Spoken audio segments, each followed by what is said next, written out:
Bueno, volvimos. Agarren sus daiquiri, alguno debe estar en la playa mirando mi clase desde la playa. Bueno, vamos a continuar entonces donde nos habíamos quedado. Recuerden que ya estamos estudiando los factores que modifican al volumen sistólico y por lo tanto al gasto cardíaco. Y empezamos a estudiar precarga. Acuérdense ustedes entonces que en el paciente, ¿qué podrían llegar a mirar para ver cómo está la precarga? O el volumen de fin de diástole o la presión de fin de diástole. A su vez, la precarga va a tener factores que van a modificar. Dijimos factores determinantes o factores que la van a modificar, que son el retorno venoso, la sístole auricular y la distensibilidad ventricular. De los tres factores, el más importante de todos es el retorno venoso, que como habrán visto, el profe pregunta bastante. Por ejemplo, preguntó volemia. Vamos a ver que la volemia es un factor que modifica el retorno venoso. Así que bueno, empecemos por ahí.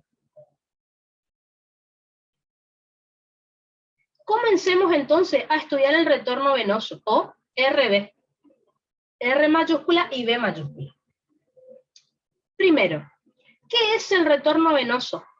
Vamos a decir que el retorno venoso es el volumen de sangre que llega a la aurícula derecha por medio de la desembocadura de las venas cavas. ¿Está? ¿Por qué decimos a la aurícula derecha? Porque recuerden, el volumen que manejan las cámaras cardíacas es el mismo. Si este es el volumen que llega a la aurícula derecha, a la aurícula izquierda llega exactamente el mismo volumen por la vena pulmonar.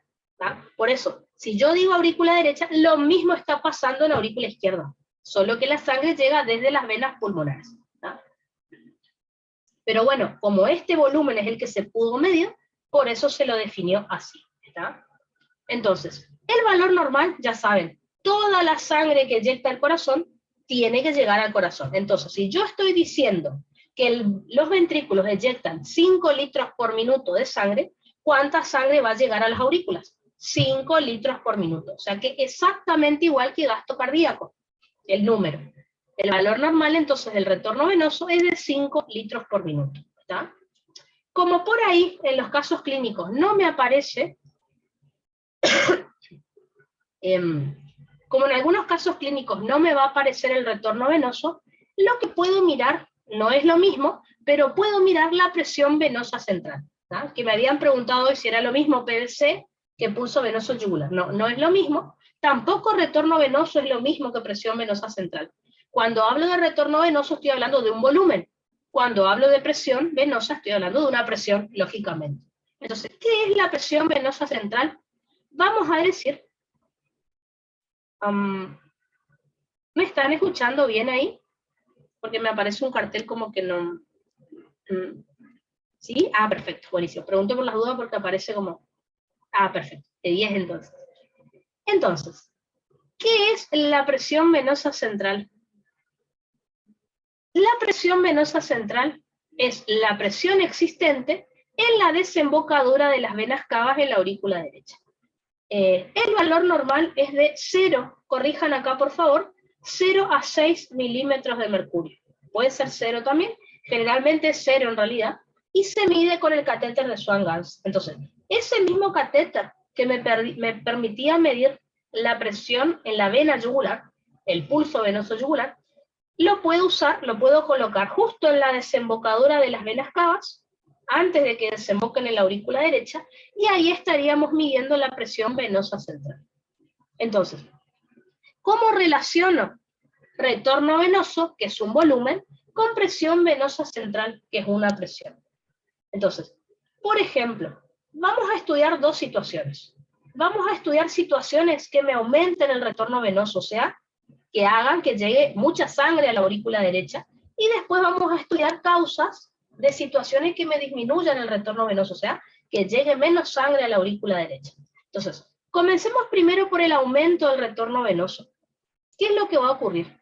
Si aumenta el retorno venoso, o sea, si llega más sangre por las venas cavas, lógicamente, si yo mido la presión con el catéter de Swan-Ganz en ese momento, la presión venosa central también va a estar aumentada. Si está llegando más sangre, va a haber mayor presión en ese lugar. Por eso, si aumenta retorno venoso, aumenta presión venosa central. Por lo tanto, aumenta la precarga, es decir, el volumen de fin de diástole. Al aumentar la precarga, aumenta la fuerza de contracción, aumenta el volumen sistólico y aumenta el gasto cardíaco. Fíjense si lo digo con mis palabras, qué lógico que suena. Si le llegan a decir al profe así, está mal, vuelvo a repetir. Si lo dicen con sus palabras, está mal. Tienen que usar los términos de fisio. Y si el profe le pregunta, bueno, vos me decís aumento de la PVC, ¿qué es la PVC? ¿Cuál es su valor normal? Lo tienen que saber. Si acá al profe le dicen aumenta volumen sistólico, y bueno, ¿y qué es el volumen sistólico? ¿Cuál es su valor normal? Tienen que saber.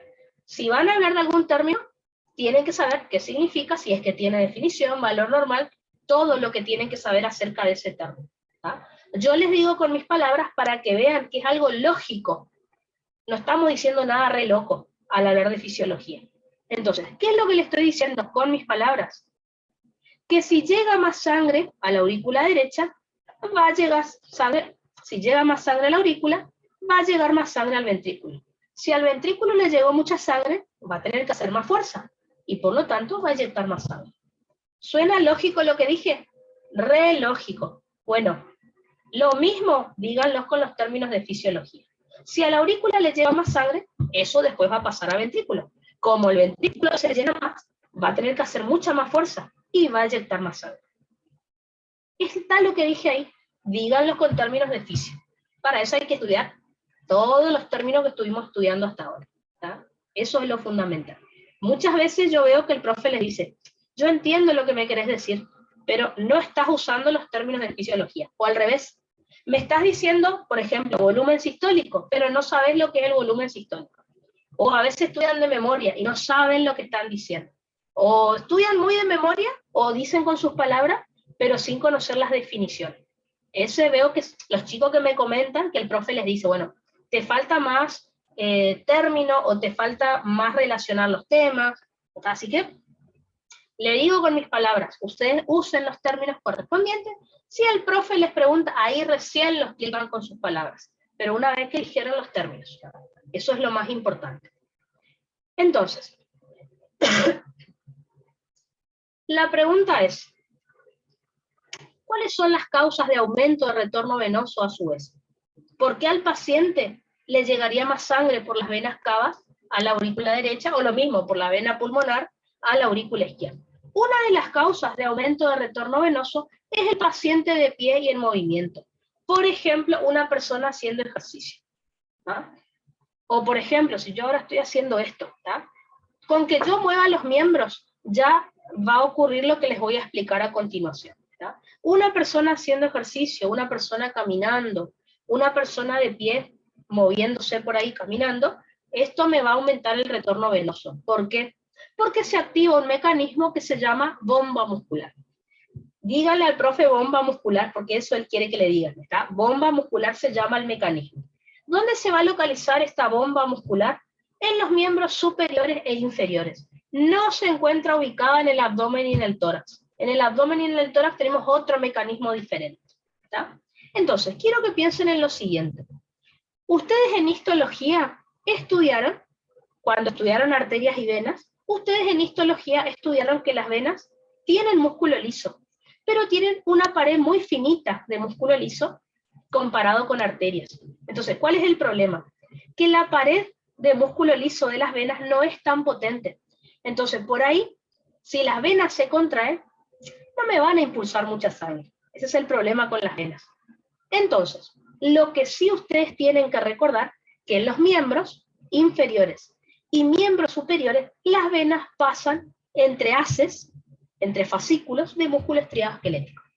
Entonces, si ese músculo esquelético se contrae, cuando yo estoy haciendo ejercicio, cuando estoy caminando, el músculo esquelético comprime a la vena y eleva la columna de sangre hacia el corazón.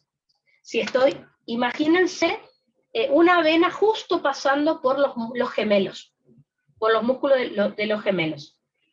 Si yo camino, al contraerse los gemelos, comprimen la vena, no la colapsan, no la cierran, la comprimen nada más. La vena impulsa entonces esa columna de sangre hacia el corazón. Fíjense qué interesante, eso le tienen que contar al profe. Acá sí que no hay definición. Tienen que contarle qué es lo que va a ocurrir. Eso es la bomba muscular. La verdad que es bastante fácil. Entonces, como les dije, ¿en qué consiste la bomba muscular? El músculo estriado esquelético que tenemos en los miembros superiores y miembros inferiores, al contraerse, cuando hacemos ejercicio, cuando caminamos, cuando nos movemos, comprime a las venas, ¿tá? Y esto aumenta el retorno venoso, o sea, eleva la columna de sangre hacia el corazón, hacia la aurícula derecha. Otra cosa que ustedes tienen que recordar, lo vamos a hablar en las próximas clases, pero les recuerdo, porque ya lo saben, es que las venas tienen válvulas. Recuerden que las venas de pequeño y mediano calibre son las que van a tener válvulas. Entonces, vuelvo a repetir, el músculo estriado esquelético que está rodeando a esa vena, la comprime, y eso hace que la columna de sangre suba hacia el corazón. Al mismo tiempo, esa columna de sangre empuja a las válvulas venosas y las mantiene abiertas, justamente para que esa sangre vaya hacia el corazón, ¿tá?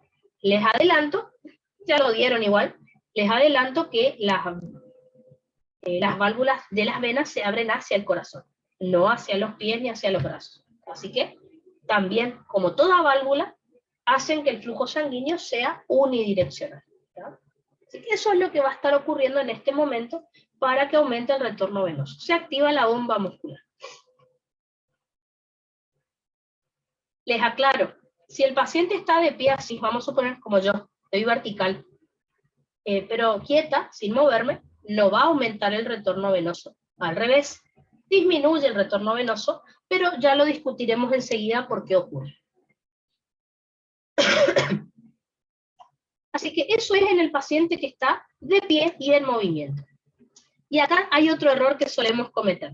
Si está de pie y en movimiento, aumenta retorno. Si me acuesto, disminuye retorno. No. Si una persona se acuesta, aumenta el retorno venoso también. Ojo con eso, porque veo que ahí también dice, bueno, si estoy de pie, aumenta, si me acuesto, disminuye. No, nada que ver. Si una persona está en decúbito, si una persona se acuesta, también aumenta el retorno venoso. ¿Por qué? Piensen que si yo estoy así, la fuerza de gravedad, si yo estoy de pie, la fuerza de gravedad hace que la sangre quiera ir hacia mis pies, quiera caer hacia mis pies. En cambio, si yo me acuesto, todo mi cuerpo está a la misma altura que el corazón. O sea, no hay fuerza de gravedad. ¿Necesito bomba muscular?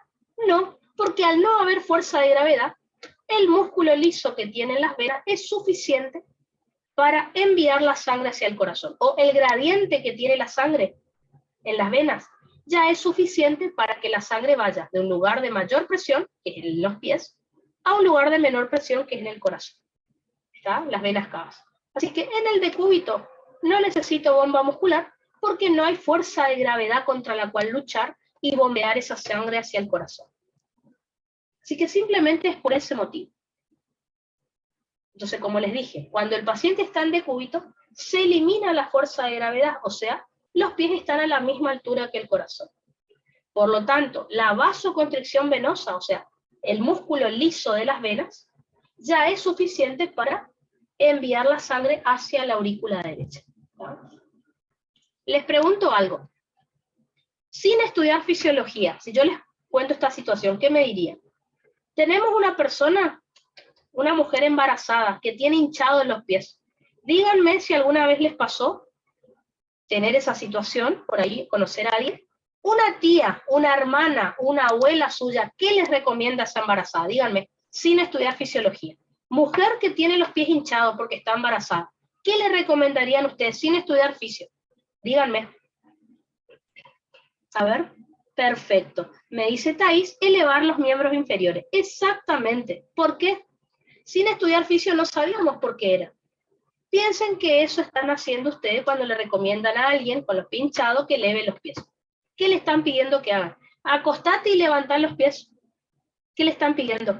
Le están pidiendo que se pongan de cúbito, por lo cual al elevar los pies están aumentando el retorno venoso hacia el corazón. Y así el edema del paciente o los pies hinchados que tiene el paciente va a desaparecer. por aumento del retorno venoso. Fíjense qué fácil. Otra manera de aumentar el retorno venoso en algunos pacientes que lo necesitan es pedirle que la cama la ponga, los pies de la cama más alto que la cabeza. Eso se llama posición de Trendelenburg, que es cuando los pies están más altos que la cabeza, y ahí aún más van a estimular el retorno venoso. Hay camas especiales que vienen para colocarse en esa posición. Pie más alto, la cabeza más baja, como para estimular el retorno venoso. O si no, si el paciente está en su casa, simplemente le piden que pongan los pies arriba de almohadas o algo que le permita elevar los pies. Si esa persona está sentada, le dicen que ponga los pies arriba de la silla. Fíjense, estuvieron estimulando el retorno venoso del paciente sin saberlo. Les pongo otro ejemplo.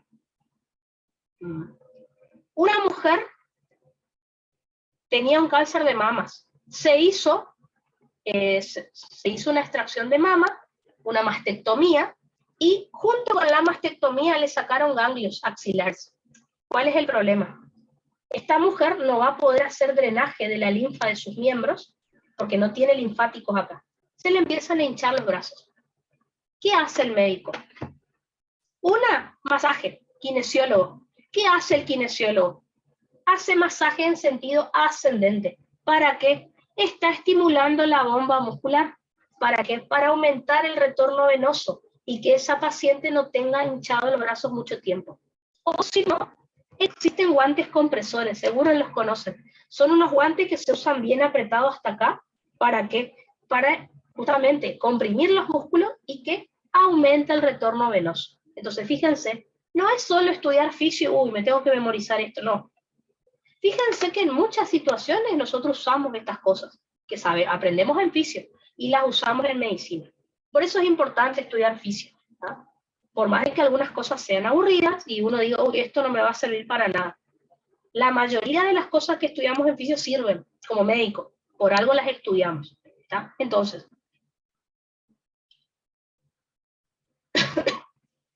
si el paciente está de pie, tiene que estar en movimiento para aumentar el retorno venoso, porque se estimula la bomba muscular. Si el paciente está en decúbito, o sea, acostado, no es necesaria la bomba muscular. Con el propio músculo liso de las venas y el gradiente propio de la sangre, aumenta el retorno venoso. ¿Está? Ahora, en el abdomen y en el tórax, ¿qué mecanismo va a hacer que me aumente el retorno venoso? Estoy hablando de la inspiración. ¿Ah? Recuerden, ya vamos a estudiar en Respi, pero recuerden que inspirar es la entrada de aire a los pulmones. Entonces, el tema es el siguiente. El mecanismo que se va a activar acá, al inspirar, se llama bomba respiratoria. Entonces, en los miembros superiores e inferiores, cuando hacemos ejercicio o cuando estamos en movimiento, activamos la bomba muscular. En el abdomen y en el tórax, activamos la bomba respiratoria. ¿Está? Si queremos aumentar el retorno venoso, vamos a hacer inspiración. Si queremos disminuir el retorno venoso, vamos a hacer expiración, que ya lo vamos a ver en un rato. Entonces, el tema es el siguiente.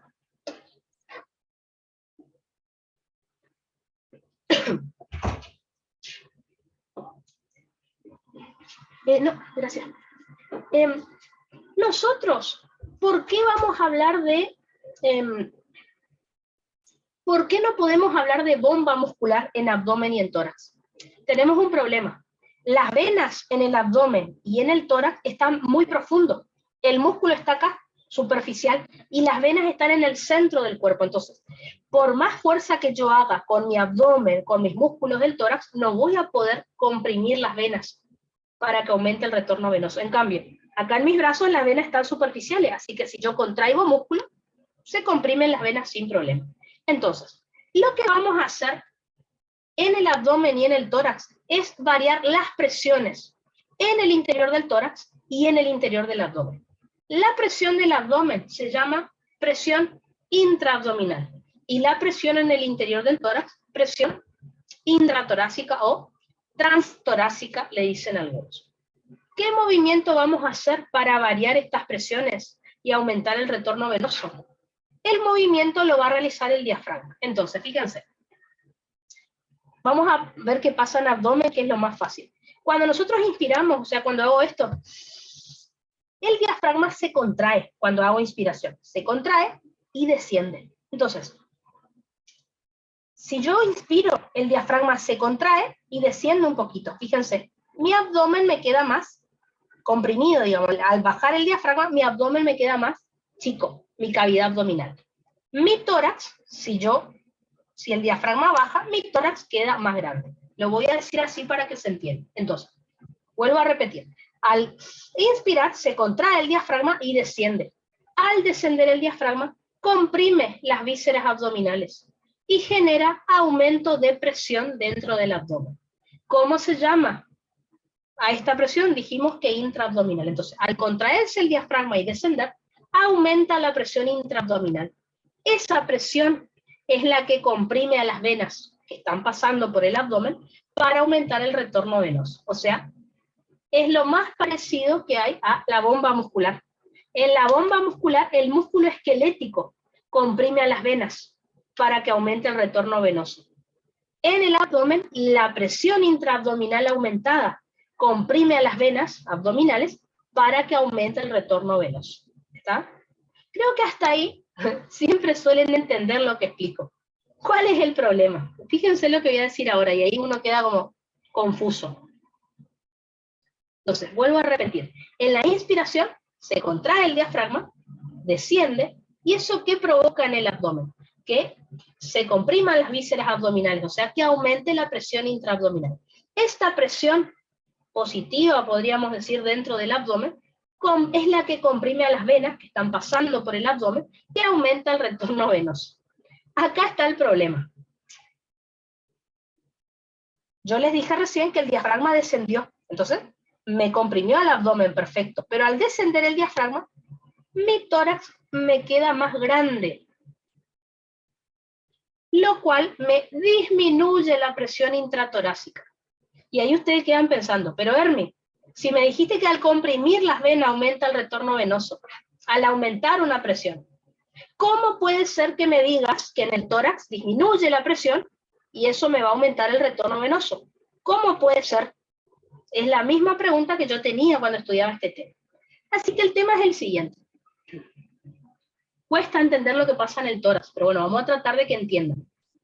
En el tórax, igual esto lo tenemos que estudiar en resca. En el tórax, al bajar el diafragma, hay más lugar dentro del tórax para que los pulmones se expandan. Al expandirse los pulmones, porque hay más lugar en el tórax, hay más espacio en el mediastino para que la aurícula se distienda. Entonces, vuelvo a repetir. Desciende el diafragma, los pulmones se expanden porque entra aire, y esto le da más lugar a la aurícula para que, o sea, tiene más lugar para estirarse, para distenderse. Recuerden ustedes algo, cuando en una cámara yo la estiro, la distiendo, ¿qué pasa con la presión en su interior? Piensen lo que ya estuvimos estudiando antes en otros temas. Si aumenta el tamaño de una cámara, ¿qué pasa en su interior con la presión? Cae. Había pasado en el ventrículo, por ejemplo, cuando hacía relajación isovolumétrica. Entonces, como hay más lugar en el mediastino para que la aurícula se distienda, cae la presión en la aurícula. Y como el retorno venoso se produce gracias a un gradiente de presión entre las venas cava y la aurícula derecha, imagínense que este es el gradiente.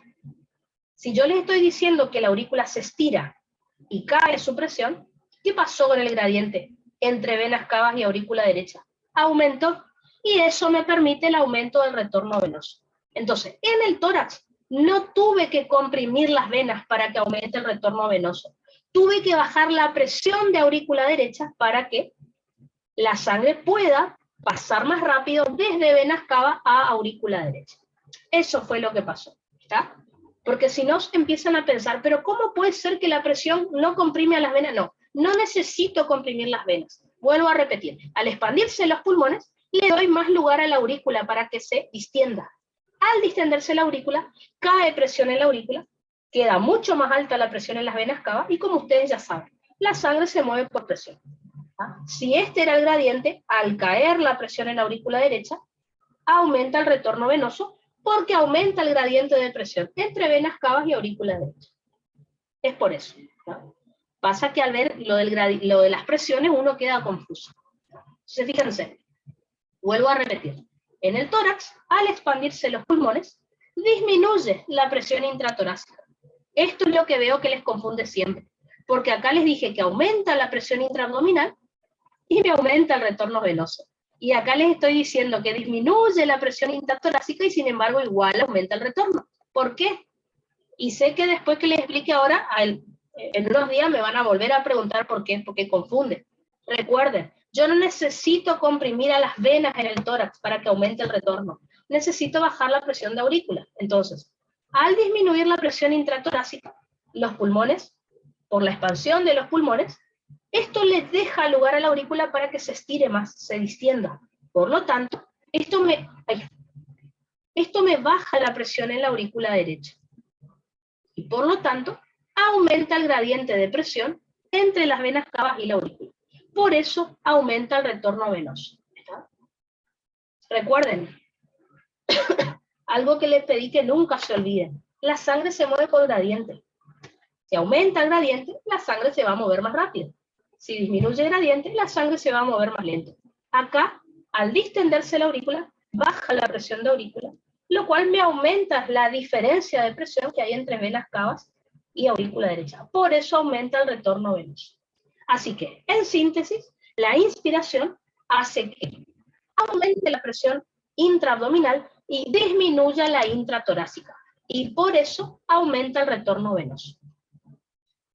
Otra forma en la que el profe puede preguntar lo mismo, aumento de la presión intraabdominal significa que se hace positiva, más positiva. Disminución de la presión intratorácica es que se hace más negativa. Lo mismo que vamos a estudiar en respiratorio para hablar de inspiración. ¿Está? O una vez el profe preguntó así, la presión intraabdominal adquiere valores por encima de los atmosféricos, sí. Positiva significa que se acerca más a valores atmosféricos. Presión negativa, disminución de la presión, significa que adquiere valores subatmosféricos, por debajo de los valores de la atmósfera. También lo pueden encontrar así en el examen. ¿Está? Así que eso sería entonces lo que ocurre en inspiración. ¿Está? El silencio de ustedes significa o que entendieron muy bien o que entendieron muy mal, una de dos. Así que bueno, cualquier cosa, si no me quieren preguntar ahora, me preguntan después, porque sé que este tema es re difícil. Lo del tórax nada más, los otros temas no es tan complicado. Así que de todo lo que les conté hasta acá, lo más difícil es entender lo de la presión intratorácica. En respiratorio pasa lo mismo. Los otros temas son como más lógicos. En miembro superior e inferior tenemos los músculos que comprimen a las venas. En el abdomen tenemos la presión intraabdominal que comprime a las venas. En el tórax, ¿tenemos algo que comprima las venas? No. Tenemos algo que distiende la aurícula. Por eso la sangre se mueve. En el tórax no necesito comprimir a las venas. Eso es lo que más claro quiero que les quede. Thais dice, una pregunta que el profe hizo, creo que era más o menos así, que cuando hay cambio de decúbito acostado al de pie, la vena más afectada es la femoral. Sí, esa es una pregunta choice que yo les pasé. Pregunto,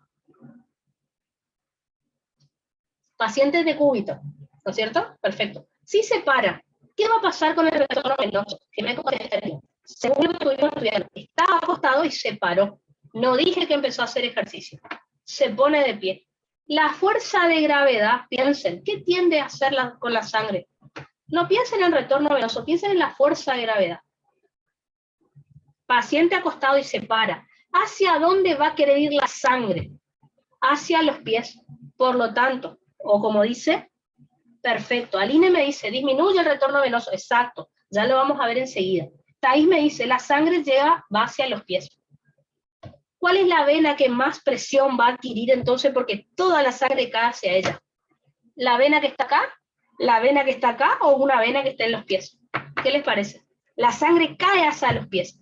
¿Qué vena es la que más presión va a tener por toda la sangre que cae hacia los pies? La que esté más abajo. Esa era la pregunta. Femoral. porque creo que les dio una yugular, una del humeral, supónganse, era la que estaba más abajo. Esa es la que más presión iba a adquirir. ¿Tá? Vuelvo a repetir la pregunta que leyó, que me dio Thais.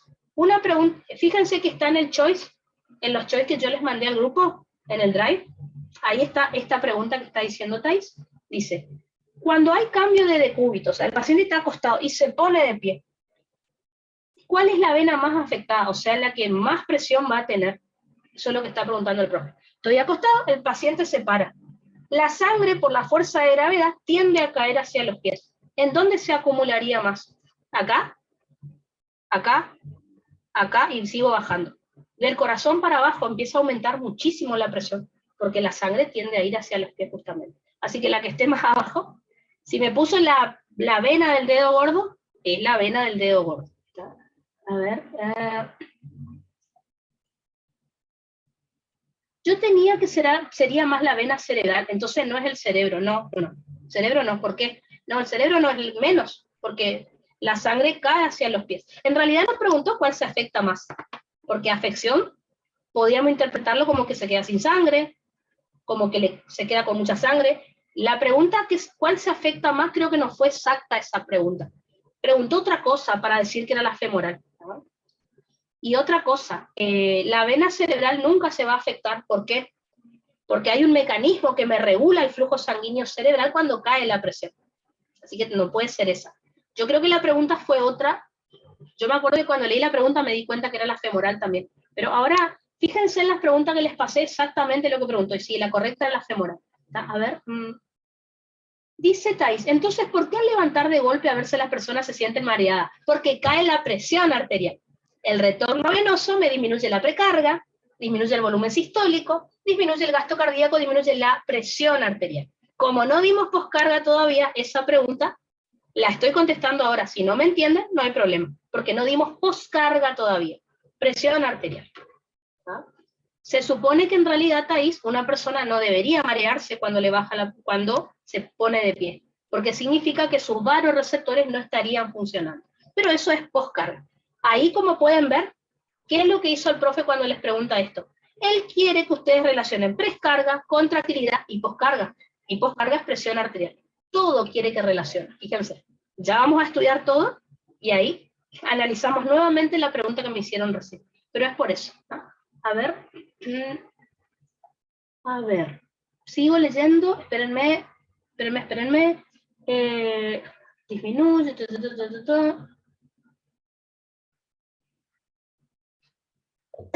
Entonces dice Tai, ¿por qué al levantarnos de golpe las personas se sienten mareadas?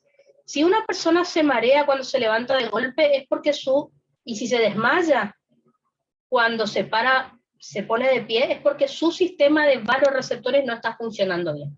¿Tá? Eso sería por uno. Hipoperfusión cerebral, sí, está relacionado con eso, pero vamos a estudiar eso en poscarga. Es porque cae la presión arterial y disminuye un poquito la perfusión cerebral. Pero ya vamos a ver en poscarga. Después. ¿Cuál de los siguientes vasos? Acá está. Esta fue la pregunta.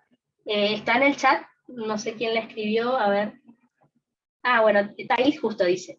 ¿Cuál de los siguientes vasos sanguíneos tendrá el mayor cambio en la presión al pasar de una posición en decúbito, es decir, acostado, a bipedestación? Seleccione una. A, arteria cerebral. Sería acá.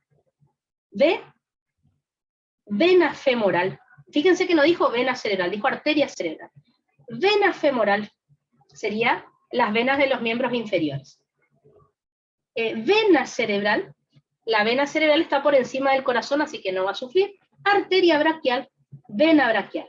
La pregunta del profe era esa. Exactamente, esta fue la pregunta del profe.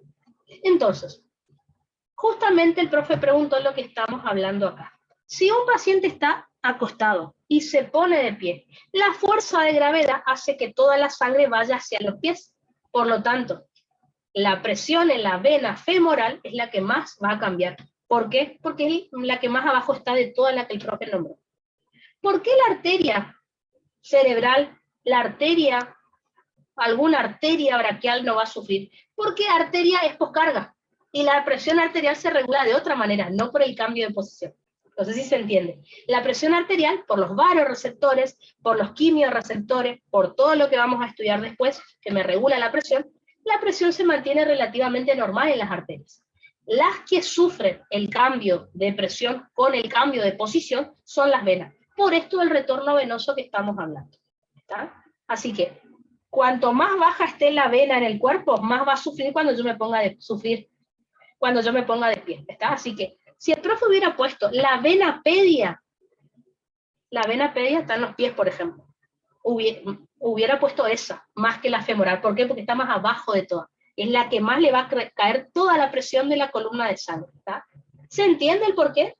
Pregunto. Igual ahora vamos a ver retorno venoso bajo y van a ver que es por la fuerza de gravedad. ¿Está? Perfecto.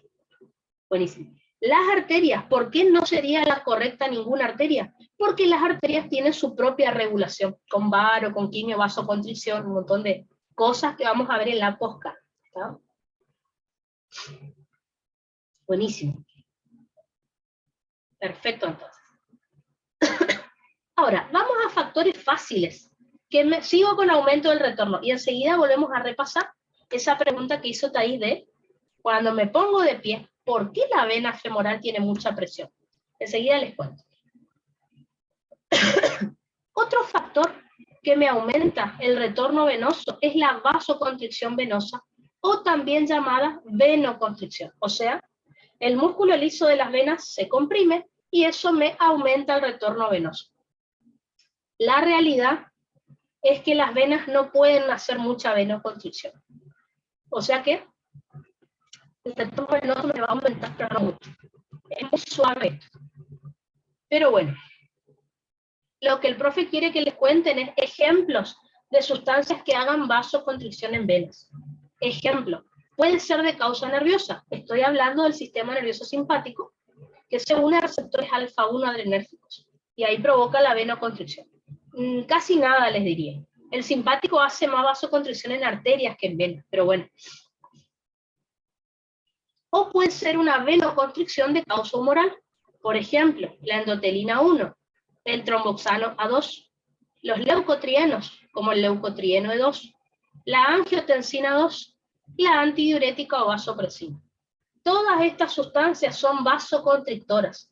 Por lo tanto, muy suavemente me contraen el músculo liso de las venas, y esto me aumenta el retorno venoso. Pero yo les diría que casi nada. Ahora, yo les puse primero lo del cambio de posición y lo de la bomba respiratoria, porque al profe les gusta tomar este tema. Pero, ¿cuál es el factor más importante que me aumenta el retorno venoso? Acá no se ve, pero dice aumento de la volemia. Y justamente hoy habían preguntado, ¿qué tiene que ver la volemia con la presión venosa central? Acá está. Entonces, el aumento de la volemia, o sea, del volumen sanguíneo, de la cantidad de sangre que tiene una persona, es el factor más importante que me modifica la precarga. El más importante, perdón, que me modifica el retorno venoso y a su vez el retorno venoso en la precarga. Entonces, aumento de la volemia o aumento del volumen sanguíneo o hipervolemia es lo mismo. Causas de aumento de la volemia. Por ejemplo, tenemos algunas hormonas, como la hormona antidiurética o vasopresina. Recuerden que la hormona antidiurética o vasopresina me aumenta la reabsorción de agua en los riñones, específicamente en segunda mitad del túbulo contorneado distal, túbulo colector cortical y túbulo colector medular. Eso lo vieron en renal, pero si están en un final tienen que saber acá ese tema también. ¿Tá? ¿En qué parte de los riñones? Obviamente, si se reabsorbe agua en segunda mitad del túbulo distal, colector cortical y colector medular, aumenta la volemia. Todo el agua que se reabsorbe va a venas. Por lo tanto, aumenta la volemia, aumenta el retorno venoso. Y ya dijimos que si aumenta el retorno venoso, aumenta la PVC. Si aumenta la volemia, aumenta el retorno venoso, aumenta presión venosa central, aumenta la precarga, es decir, el volumen de fin de diástole, aumenta la fuerza de contracción, aumenta volumen sistólico, aumenta gasto cardíaco. Todo eso le tienen que decir a profe, todo completo, todo el versito que yo siempre les explico. Por otro lado, por eso el paciente orina menos, porque retiene más agua en su cuerpo. ¿Ya? Relacionando con renal paciente, disminuye su diuresis, o sea, orina poco. La aldosterona hace más o menos lo mismo. Recuerden que la aldosterona aumenta la reabsorción de sodio en los riñones, específicamente segunda mitad del túbulo contorneado distal y túbulo colector cortical. El sodio, recuerden que es un soluto osmóticamente activo, así que arrastra agua. Por lo tanto, si aumenta la reabsorción de sodio, aumenta la reabsorción de agua en los riñones. Por lo tanto, el agua se absorbe a venas. Así que aumenta la volemia, aumenta el retorno venoso. Otra vez. Otro ejemplo de hipervolemia es el embarazo. El tercer trimestre sobre todo. Recuerden que en el embarazo, la mujer que está embarazada produce mucho más plasma, porque tiene que tener sangre para ella y para el feto que está en gestación. Así que, si aumenta la producción de plasma, aumenta la volemia y aumenta el retorno venoso. Recuerden que por eso también, al aumentar mucho el plasma, me diluía los glóbulos rojos, por eso parece que tiene menos glóbulos rojos y menos hemoglobina esta paciente, como para relacionar. Y si hablamos de patologías, todos los tipos de sobrehidratación que les enseñé en primera era me van a producir aumento de volemia, o sea, sobrehidratación o expansión hipertónica, hipotónica e isotónica. Todo lo que estudiamos, todo lo que me produzca sobrehidratación, me va a aumentar la volemia y por lo tanto el retorno venoso. ¿Tá? Así que lo que habían preguntado hace un rato, ¿qué tiene que ver la volemia con la presión venosa? Al aumentar la volemia, aumenta el retorno venoso. Esto me aumenta la presión venosa central. Aumenta la precarga, aumenta la fuerza de contracción, aumenta el volumen sistólico, aumenta el gasto cardíaco. Esa era la pregunta que el profe hizo bastante. Ya les cuento otra pregunta que hizo, pero vamos a terminar esto y después vemos. Hay una pregunta más fea que hizo que tiene que ver con retorno venoso y presión venosa, pero ya lo vamos a charlar en su momento. Entonces, digamos que de todo lo que les conté, lo de la bomba respiratoria es lo más difícil de entender. Porque, recuerden, la disminución de la presión intratorácica no necesita comprimir a las venas, lo que hace es permitir que se distienda la aurícula, y eso me favorece el retorno venoso.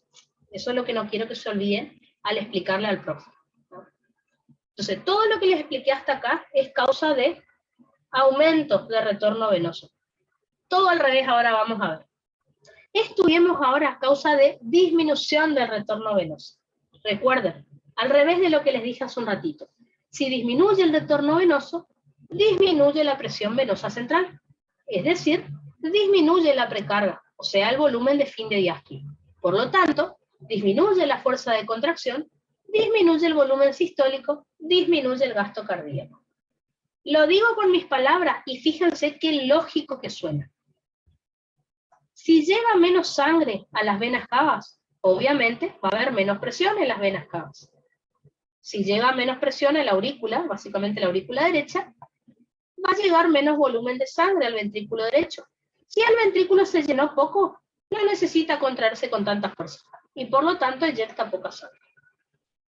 Si le llega poca sangre a aurícula, le llega poca sangre al ventrículo. Por lo tanto, el ventrículo se contrae menos y eyecta menos sangre. ¿Está bien lo que dije? Sí, pero al decirlo con mis palabras, el profe no me va a aprobar, porque tengo que usar los términos de fisiología. Entonces, yo se lo digo con mis palabras para que ustedes entiendan que lo que dice ahí no es tan loco. Está bien lo que dice ahí, lo dice muy difícil, y es lo que hay que entender. Estudiar todos los términos que yo les enseñé para que ustedes entiendan en español lo que dice ahí en términos de fisio. ¿Está? Por ahí las palabras en fisiología o en medicina son difíciles. El tema es entenderlas en términos más fáciles. Pero al profe hay que decirle en estos términos. ¿Claro? Entonces, ¿cuáles van a ser las causas de disminución del retorno venoso? A ver. Quiero que recuerden algo que les dije hace un rato. Paciente de pie, pero haciendo ejercicio. ¿Qué pasaba con el retorno venoso? Los músculos de los miembros se contraían comprimían a las venas y la columna de sangre subía, ¿no es cierto? Bueno, ahora quiero que piensen que de repente el paciente se queda quieto. Está parado así, pero no se mueve. O, como preguntó recién Thais, el paciente está acostado y se pone de pie. Y ahí está. ¿Qué va a pasar con toda esa sangre? Por la fuerza de gravedad, la sangre tiende a caer hacia los pies. ¿Tendríamos que hablar de bomba muscular acá? No, porque el paciente al estar quieto no se va a activar la bomba muscular, por lo tanto, la columna de sangre no va a subir. Por la fuerza de gravedad, la columna de sangre tiende a caer hacia los pies. Ahí pensemos en la pregunta de examen que hizo recién entonces Thais. ¿Qué vena es la que más presión va a caer sobre ella por toda la sangre que va hacia los pies? Según las venas que me dijo el profe, la vena femoral. Si me hubiera dicho la vena pedia que está en los pies, sería la vena pedia. Cuanto más baja esa vena en el cuerpo, más presión va a recaer sobre ella. ¿Está? Fíjense, le hice acá un esquemita en donde los músculos esqueléticos de los miembros están relajados, porque no estoy haciendo bomba, no está activada la bomba muscular, no estoy haciendo ejercicio. Así que al estar relajado el músculo esquelético, la fuerza de gravedad hace que la columna de sangre caiga hacia los pies, lo cual me disminuye el retorno venoso. Ahora, hay una cuestión muy importante. El retorno venoso caería demasiado. Y ahí sí, si el retorno venoso cae demasiado, esto puede hacer que nos desmayemos. ¿Por qué? Porque si disminuye mucho el retorno venoso, me va a llegar muy poca sangre al corazón. El corazón va a eyectar muy poca sangre. Eso haría que la presión arterial sea muy baja y ahí me desmayo. Por suerte están las venas de las válvulas. Perdón, las válvulas de las venas. Por suerte las venas tienen válvulas. ¿Ven acá? Entonces, está bien. La fuerza de gravedad hace que la columna de sangre caiga hacia los pies. Pero esa columna de sangre al caer hacia los pies empuja las válvulas venosas y las cierra. Por lo tanto, está bien, disminuye el retorno venoso, pero no tanto gracias a la existencia de estas válvulas venosas. Si no tuviéramos válvulas, toda la sangre caería hacia los pies. Imagínense mis pies, así de los edemas que íbamos a tener. Entonces, ¿cae el retorno venoso? Sí, pero no tanto, gracias a que las válvulas venosas se cierran. Y eso me deja la sangre dividida en compartimientos, o sea, compartimentalizada. ¿Está? Entonces, como les dije, al descender la columna de sangre, empuja las válvulas venosas y las cierra. Así que ahí la sangre queda como almacenada en compartimientos entre válvula y válvula, y no va a disminuir tanto el retorno. Disminuye, pero no tanto. No me hace mal, digamos. Perfecto. Así como estudiamos la inspiración como causa de aumento del retorno venoso, la expiración disminuye el retorno venoso. Es todo lo opuesto a lo que les expliqué hace un rato.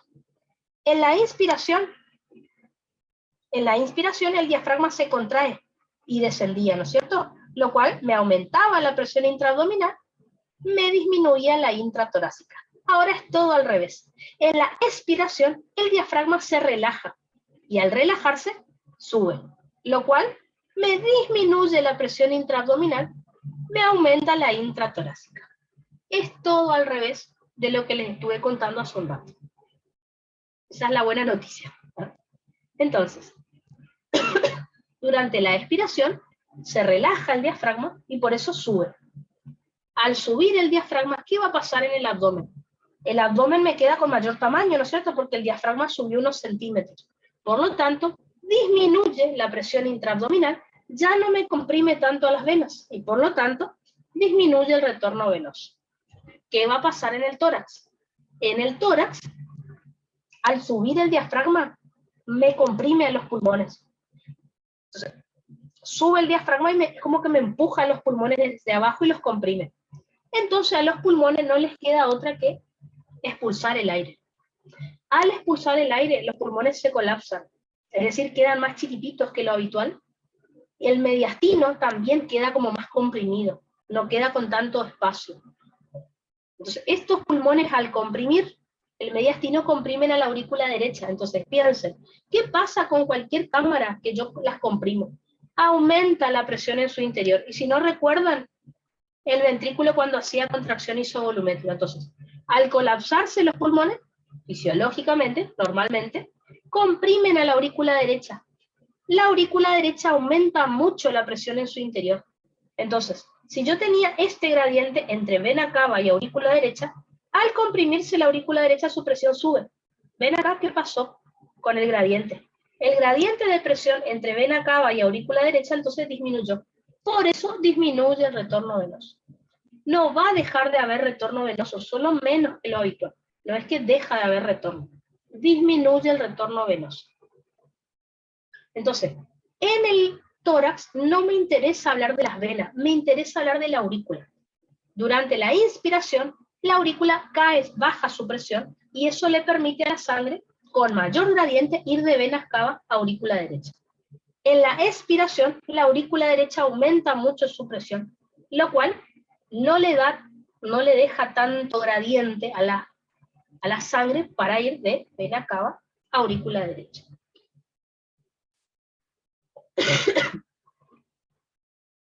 Entonces, en el tórax se colapsan los pulmones, expulsan el aire, como yo les había dicho, lo cual me aumenta la presión intratorácica o transtorácica, como ustedes le quieran llamar. Esto me comprime a la aurícula derecha, lo cual hace que la aurícula no se pueda distender tanto para llenarse. Si está muy aumentada la presión en la aurícula derecha, esto me disminuye el gradiente de presión que hay entre vena cava y aurícula derecha. Y si disminuye el gradiente, disminuye el retorno venoso. De vuelta, dentro de lo que les expliqué, lo más difícil de entender, lo que pasa en tórax. Yo les digo porque a mí me acuerdo que leía y no entendí. El libro que más o menos me hizo entender esto fue el Begg Taylor. El Begg Taylor lo leí, es un libro difícil, pero esa parte justo explicaba bien y bueno, ahí entendí. Dijimos que la vasoconstricción venosa me aumentaba el retorno venoso.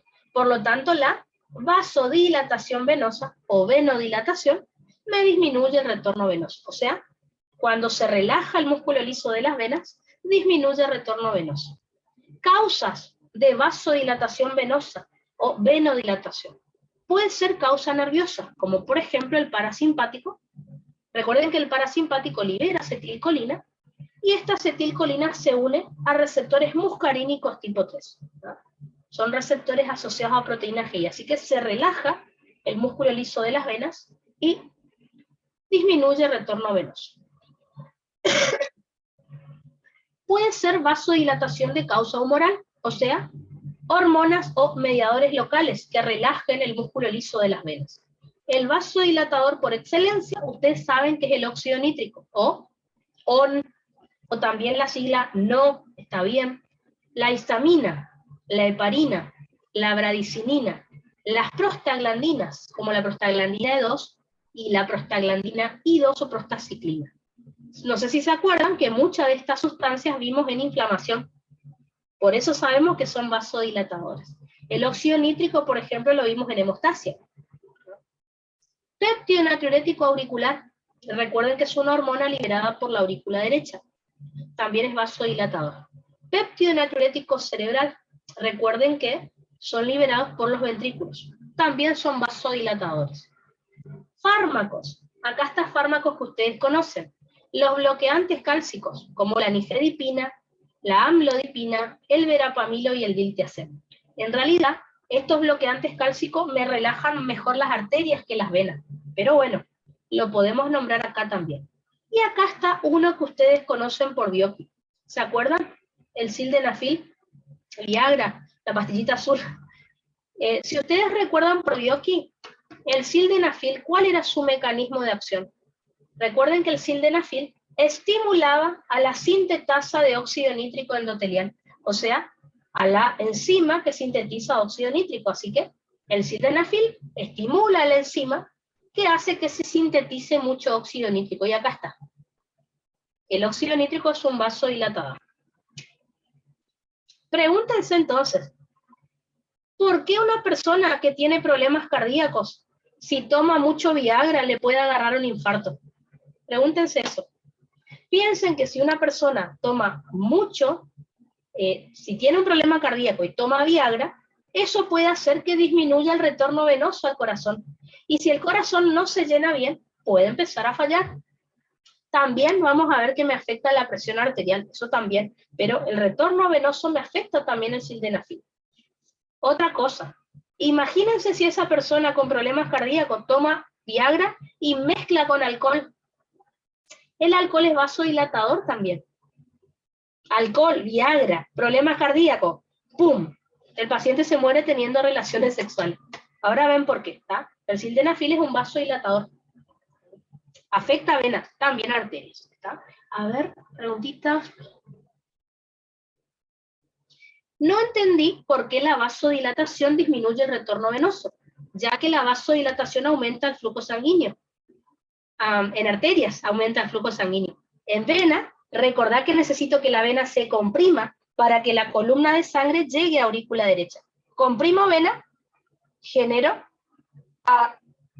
elevación de la columna de sangre a aurícula. Si yo hago vasodilatación venosa, no arterial, venosa, la columna de sangre no va a subir al corazón, va a quedar abajo. Ahora, si vos me decís vasodilatación arterial, eso sí, me aumenta el flujo sanguíneo, ¿ah? Pero en venas no. No sé si se entendió la diferencia. Sí, me dice, estoy haciendo un quilombo con arterias y venas. Sí, no hay problema, pasa. Esto sería en venas. Entonces, en venas, imagínate que yo, entre comillas, necesito que la sangre que está acá suba hasta acá. Entonces, tengo que comprimir las venas. De todas maneras, comprimir las venas, la verdad que no me va a aumentar mucho el retorno venoso, esa es la realidad.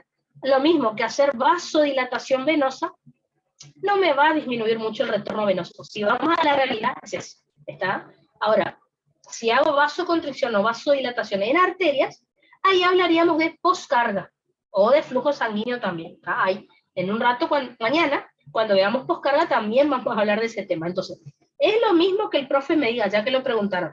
Vasodilatación en arteria, ¿es lo mismo que me digan venas? No. Si hablo de vasodilatación en venas, hablo de retorno venoso, de precarga. Si hablo de vasodilatación en arteria, estoy hablando de resistencia periférica total, y eso es poscarga. ¿Está? Van a ver que los dos lo vamos a estudiar, y mañana yo les voy a dar situaciones, casos clínicos, para que vean cómo relacionan precarga con poscarga también, que a veces eso el profe quiere. Así que ya vamos a llegar a ese tema. De nada, de nada.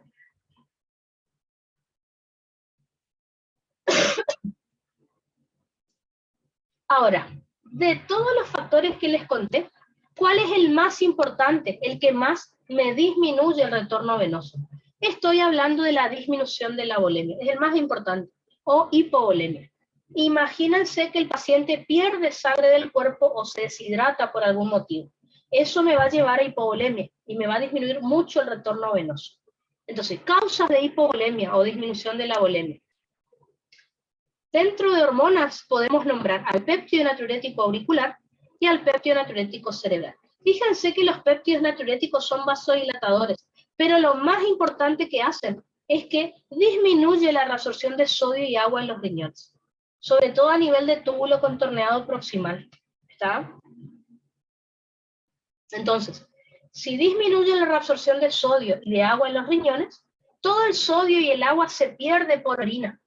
Por lo tanto, el paciente pierde agua del cuerpo, pierde agua de su sangre. Por eso disminuye la volemia y disminuye el retorno venoso. Y recordemos, si disminuye la volemia, disminuye el retorno venoso y disminuye la presión venosa central. Esto me disminuye la precarga, que es el volumen de fin de diástole, disminuye la fuerza de contracción, disminuye el volumen sistólico y disminuye el gasto cardíaco. La verdad es que los péptidos natriuréticos no me hacen orinar tanto tampoco, pero bueno, me disminuyen un poco la volemia y el retorno venoso. Si pensamos en drogas, diuréticos, en renal, en tercera era, tenemos que ver un montón de diuréticos que hacen que el paciente orine mucho. Bueno, si el paciente orina mucho, toda esa agua que está perdiendo por la orina la está perdiendo de la sangre. Por lo tanto, por eso disminuye la volemia. Si pensamos en patologías, pienso en deshidratación. Todas las causas de deshidratación que estudiamos en primer era, o en renal también lo vamos a volver a estudiar. Estoy hablando de deshidratación isotónica, hipotónica e hipertónica. Por ejemplo, vamos con los más comunes: diarrea, diabetes. El paciente pierde o mucha agua por la materia fecal o mucha agua por la orina. Porque recuerden que la glucosa es un soluto osmóticamente activo. O sea, el paciente orina mucho, eso hace que se deshidrate, por eso disminuye mucho su volemia y su retorno venoso. O por ejemplo una hemorragia aguda. Un paciente que tuvo un accidente de tránsito, perdió 2 litros de sangre. ¿Cómo estará su precarga, su poscarga y su contractilidad? Pregunta de examen. La precarga ya sé por qué va a estar baja, después vemos lo otro.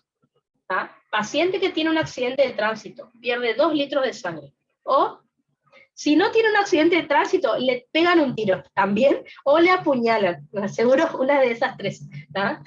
El profe siempre pregunta una vez. Paciente que tiene un intento de asalto, lo apuñalan, le pegan, o sea, no sé si en Brasil se dice apuñalan, también lo cortan con un cuchillo, digamos, no sé si le dice puñalada en Brasil, por las dudas pregunto. ¿Sí? Ah, bueno, por suerte se dice igual. ¿Ah? Entonces, o tiene un accidente de tránsito, o le pegan un tiro cuando lo intentan asaltar, o le pegan una puñalada, una herida de arma blanca. Cualquiera de esas, obviamente el paciente pierde sangre, disminuye la volemia, disminuye el retorno venoso, disminuye precarga, y ahí seguía la historia. ¿Verdad? Lo de poscarga y contractilidad lo analizamos después, pero sí.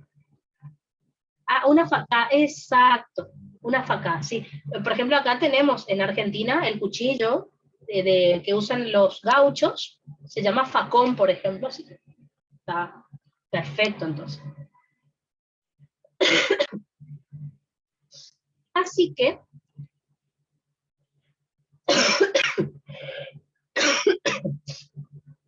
con eso, terminamos de estudiar todo retorno venoso. Así que, ¿qué quiero que les quede claro de esto? Que el retorno venoso es el factor más importante que me modifica la precarga. Y que, como pueden ver, el retorno venoso puede o aumentar o disminuir de manera fisiológica o patológica. Si tuvieran que elegir un factor que me modifique de manera más potente el retorno venoso, es la volemia. Por eso el profe pregunta tanto en los orales, porque la volemia es el factor más importante. Hay otros, como vieron, la posición, los movimientos respiratorios, pero el más potente, el más importante es la volemia. Yo les puse acá, ¿ven? Más importante. Lo mismo acá cuando vimos aumento de volemia. Así que con eso estudiamos retorno venoso. Vamos a ubicarnos donde estamos para que vean. Estamos estudiando factores determinantes o factores que modifican la precarga. Como pueden ver, ya estudiamos todo retorno venoso. Vamos a estudiar ahora el segundo factor, que es la sístole auricular, que es muy cortito, y luego la distensibilidad ventricular.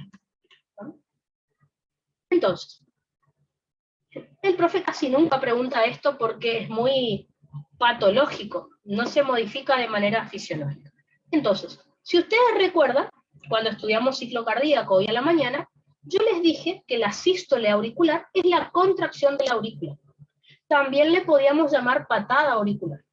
Acuérdense que la sístole de la auricular, o sea, la contracción de la aurícula, ocurría durante la diástole del ciclo cardíaco. O sea, mientras el ventrículo se estaba relajando, la aurícula hacía contracción, llenado activo, para enviar 20 a 30% de sangre al ventrículo. Dicho esto, entonces, también pueden saber que la sístole auricular solamente me aporta 20 a 30% del volumen de fin de diástole, o sea, de la precarga. Y acá está lo que charlábamos hoy a la mañana. Si una persona está sana y de repente le deja de funcionar la aurícula, deja de funcionar sus aurículas, ¿se va a morir esa persona? No, porque recuerden que el llenado activo solamente me aporta 20 a 30% del llenado ventricular. Si la aurícula deja de funcionar, el ventrículo se va a seguir llenando, con 80% de sangre igual. Si el paciente previamente está sano y es joven, no se va a morir. De última, voy a tratar de compensarlo con algún fármaco. Ahora, imagínense un paciente de 81 años con problemas de insuficiencia cardíaca y de repente deja de funcionar sus aurículas, 20 a 30% de sangre para ese anciano es un montón y puede llegar a descompensarse y morir. Por eso estamos estudiando este factor. Entonces, aumento de sístole auricular no vamos a tener. Así que vamos a estudiar causas que me disminuyan el llenado activo, o sea, la sístole auricular. Recuerden entonces, si disminuye la sístole auricular, disminuye la precarga, es decir, el volumen de fin de diástole disminuye un 20 o un 30%. Esto me disminuye la fuerza de contracción, disminuye el volumen sistólico y disminuye el gasto cardíaco. El gasto cardíaco disminuye un 20 o un 30% nada más. El resto de la sangre, como el ventrículo se pudo llenar, puede inyectar buena cantidad de sangre igual. Por eso les decía. Otra cosita. Las causas de disminución de la sístole auricular son solo patológicas. Así que por eso les decía, no es un factor muy importante, porque solo se afecta de manera patológica. Entonces, ¿cuáles son las causas de disminución de la sístole auricular? Una de ellas es la fibrilación auricular, o FA. La fibrilación auricular es una arritmia.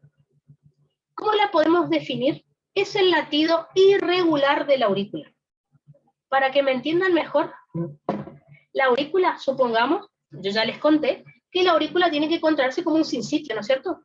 Todas las células miocárdicas de la aurícula se tienen que contraer juntas. Bueno, en una fibrilación auricular, todas las fibras musculares de la aurícula se contraen en diferentes momentos. En vez de hacer esto, imagínense que la aurícula va a hacer esto. Por poner un esquema, ¿no? En vez de hacer esto, y inyectar sangre, hace... O si miran en un corazón, hace esto. No hace esto, que es lo que queremos que haga. ¿Está? Es como que una aurícula fibrilada, las células se contraen en diferentes momentos. Por eso decimos que es un latido irregular de la aurícula. Imagínense que si las fibras de la aurícula no se están contrayendo juntas, no van a poder inyectar sangre al ventrículo. Por eso disminuye la precarga. ¿Está? Para relacionar con cosas que ya hemos estudiado, ¿qué alteraciones puedo encontrar en el paciente para decir que tiene una fibrilación auricular? Por ejemplo, el pulso venoso yugular. Recuerden, en el pulso venoso yugular, la onda A es la que representaba la sístole. Entonces, si el paciente tiene una fibrilación auricular, no va a tener onda A en el pulso venoso yugular. ¿Por qué? Al no poder inyectar sangre en la aurícula, no puede generar ese cambio de presión, que era la onda A del pulso venoso yugular. En el electrocardiograma, ya vamos a estudiar, pero les recuerdo, la onda P representaba la despolarización auricular. Por lo tanto, no vamos a tener onda P en el electrocardiograma. El pulso arterial, ya lo vamos a estudiar, va a ser irregular y desigual. Les puedo asegurar que con un electro y el pulso del paciente diagnostican la patología. Por eso les digo, no es muy difícil. Pulso irregular, ¿qué significa? Que a veces algunos latidos, por ejemplo, sienten latidos así, tuc, tuc, vamos a suponer que están sintiendo tuc, tuc, tuc, tuc, tuc, tuc, tuc, tuc, tuc, o sea, no sienten los latidos bien, cada cierto tiempo, bien regular, todo bien uniforme, no. A veces sienten latidos muy seguidos en el pulpejo de sus dedos, o sea, ondas de pulso muy seguidas, y a veces más separadas, es todo irregular. ¿Y qué significa desigual? Que aún algunas ondas de pulso las sienten fuerte en sus dedos y otras suaves. Por ejemplo, ¡tac! Un golpe más fuerte, uno suavecito. Un quilombo. La fibrilación auricular realmente es totalmente irregular. Lo mismo, cuando ocultan el corazón del paciente es es un quilombo. ¿Está? Así que bueno, lo bueno es que es fácil diagnosticar. En el electrocardiograma, ausencia de onda P. En todas las derivaciones del electro, ya lo vamos a estudiar, pulso arterial irregular y desigual. Listo, ya diagnosticaron FA. No es muy difícil, ¿no? Está bueno, solo lindo. Otra de las patologías que me puede generar disminución de la sístole auricular es la hipertrofia auricular. Tengan cuidado con esto. La palabra hipertrofia, ¿en qué me hace pensar? En que la aurícula tiene más espesor, más músculo, y que va a ser más sístole. No. Cuando yo hablo de hipertrofia auricular, es lo mismo que decir dilatación auricular. ¿Qué es la hipertrofia o dilatación auricular? Es el aumento del tamaño de la aurícula, pero no significa que el músculo, que el espesor de la aurícula va a aumentar, no. En realidad disminuye el espesor de la aurícula. Piensen en esto. Tengo una aurícula con un tamaño muy grande y una pared finita. ¿Ustedes piensan que una aurícula con una pared demasiado finita, demasiado adelgazada, va a tener fuerza suficiente para eyectar sangre? No.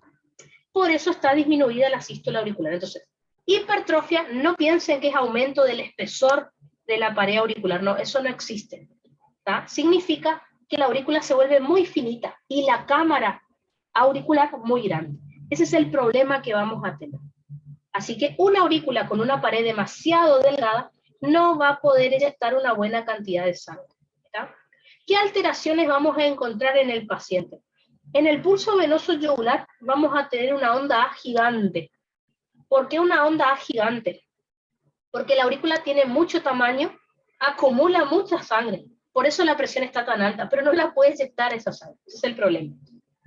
En el electrocardiograma, por ejemplo, si aumenta la duración de la onda P, o sea, ya les voy a enseñar esto, no se preocupen. Duración es onda P más ancha en el electro, es hipertrofia de aurícula izquierda. Si aumenta la altura de la onda P, si es más alta, eso es voltaje, hipertrofia de aurícula derecha. Fíjense qué fácil que es ver esto en el electro. No se preocupen que ya lo vamos a practicar. Y en el ecocardiograma, acá está lo que yo les decía. En realidad, se ve que el espesor de la pared de la aurícula está muy finito, está muy disminuido. Por eso la aurícula no tiene la fuerza suficiente para eyectar la sangre al ventrículo. El ventrículo igual se va a llenar, porque está llenado pasivo. Pero bueno, el activo es el que me va a fallar. ¿Está? A ver, preguntitas. Es lo mismo, Tatiana me pregunta si es lo mismo que extrasístole. No, no es lo mismo.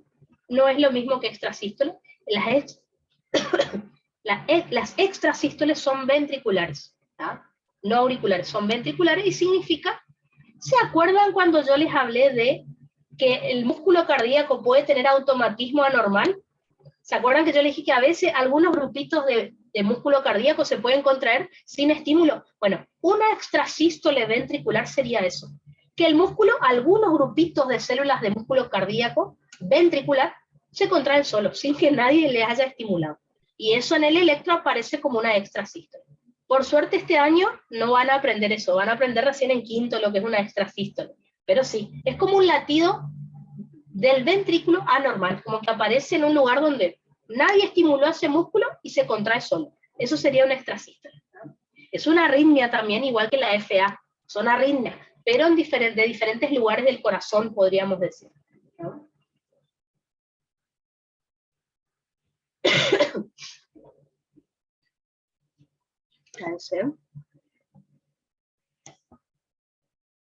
Re bien. Perfecto, entonces.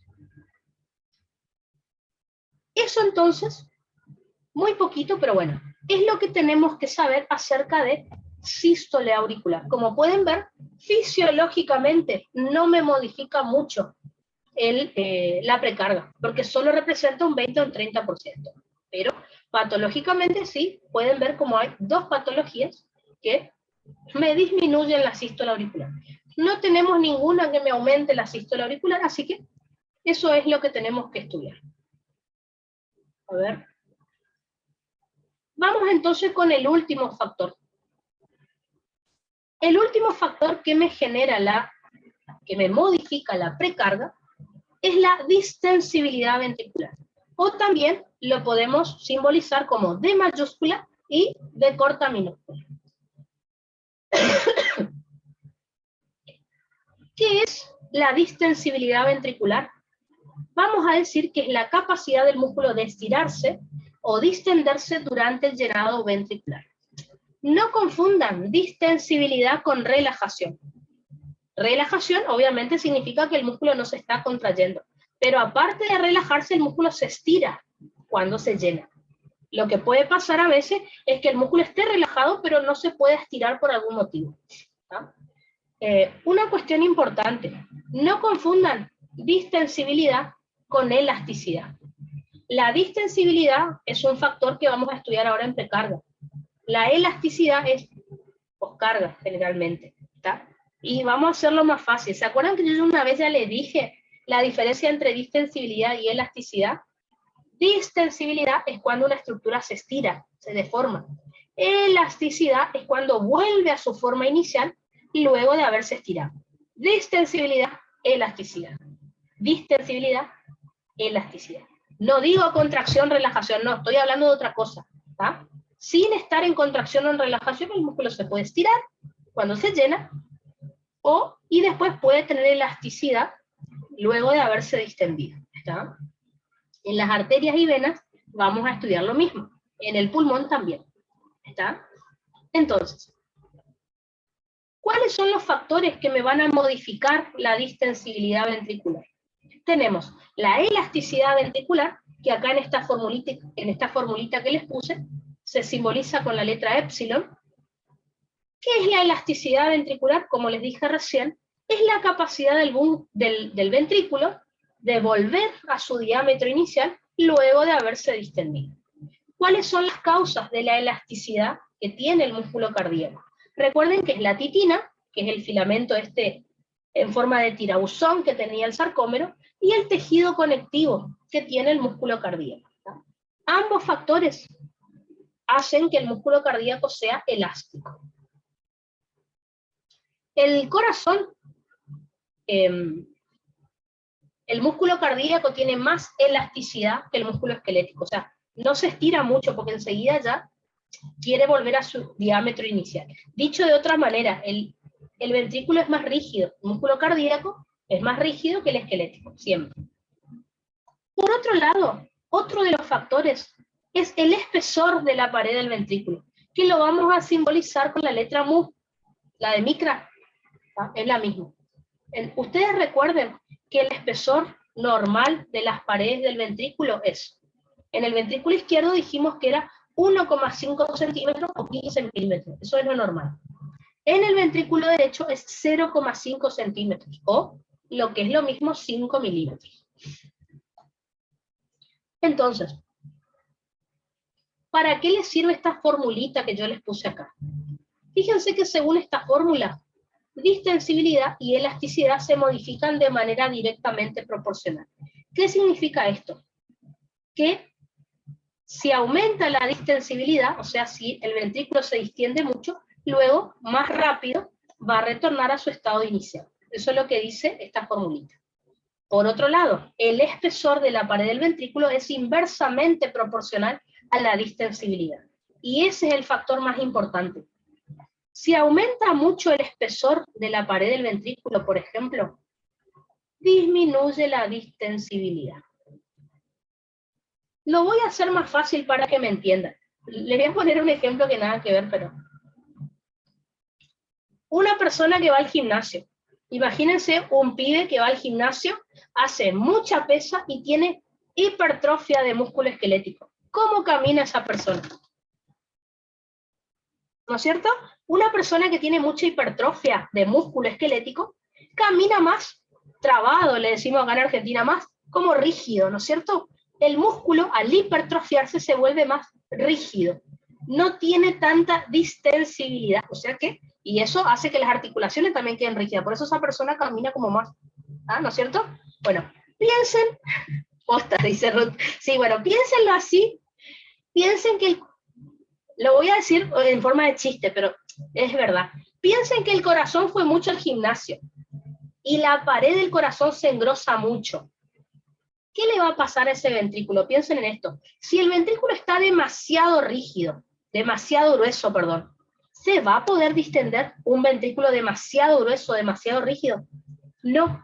Entonces, si el ventrículo está demasiado rígido, no se va a poder distender y por lo tanto no se va a llenar bien. Una de las formas que tiene el corazón para ir al gimnasio, por decirlo en chiste, una de las causas en las cuales el corazón puede trabajar demasiado es si tiene hipertensión arterial el paciente. Ya vamos a ver, se los adelanto, pero lo vamos a ver en poscarga. Recuerden ustedes que para abrir la válvula aórtica necesito ganarle a la presión de la aorta. Imagínense que el paciente en vez de tener 120/80 de presión tiene 200. 200, 140.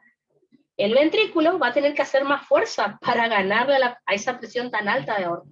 Con los años, al hacer mucha fuerza, es como ir al gimnasio. El chiste que hice recién, bueno, imagínense 20 o 30 años del corazón trabajando con esa presión tan alta.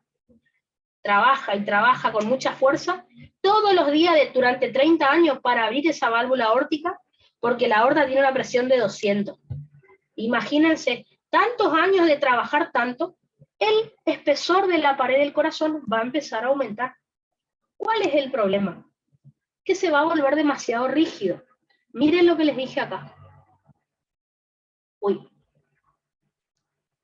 Esperen que no se apreté. Miren lo que les puse acá. Para esto les va a servir por ahí la formulita esta. Si el ventrículo aumenta mucho el espesor de su pared, va a disminuir la distensibilidad, porque modifica de manera inversamente proporcional a la distensibilidad. O sea, dicho de otra manera, un ventrículo con una pared muy gruesa se vuelve muy rígido.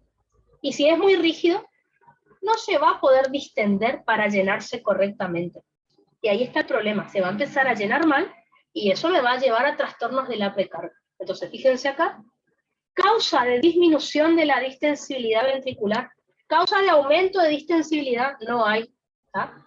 Causa de disminución de la distensibilidad, y ahí va a estar el problema, es que el ventrículo, si tiene poca distensibilidad, disminuye la precarga. O sea, si el ventrículo no se estira para llenarse, no se va a llenar bien. Lo hago fácil. Es lo mismo llenar un vaso con agua, que el vaso es rígido, a llenar un globo con agua. ¿Qué pueden llenar más? ¿Este vaso que yo tengo acá o un globo? El globo se va a llenar más, ¿por qué? Porque se estira, es distensible. Este mate, yo lo puedo llenar hasta acá nomás, le puedo empezar a rebalsar, ¿por qué? Porque es rígido, no se puede estirar. Bueno, imagínense que el corazón primero normalmente es como un globo, se puede estirar bien. Ahora, si está muy rígido, no se va a estirar, entonces se puede llenar hasta cierto punto nomás, después ya no. Entonces, si antes se podía estirar para llenarse hasta 120, 130 mililitros, y ahora no se estira porque está rígido, no se va a llenar con 120 a 130 mililitros. Y si no se llena bien, no va a poder eyectar una buena cantidad de sangre. Dicho de otra manera,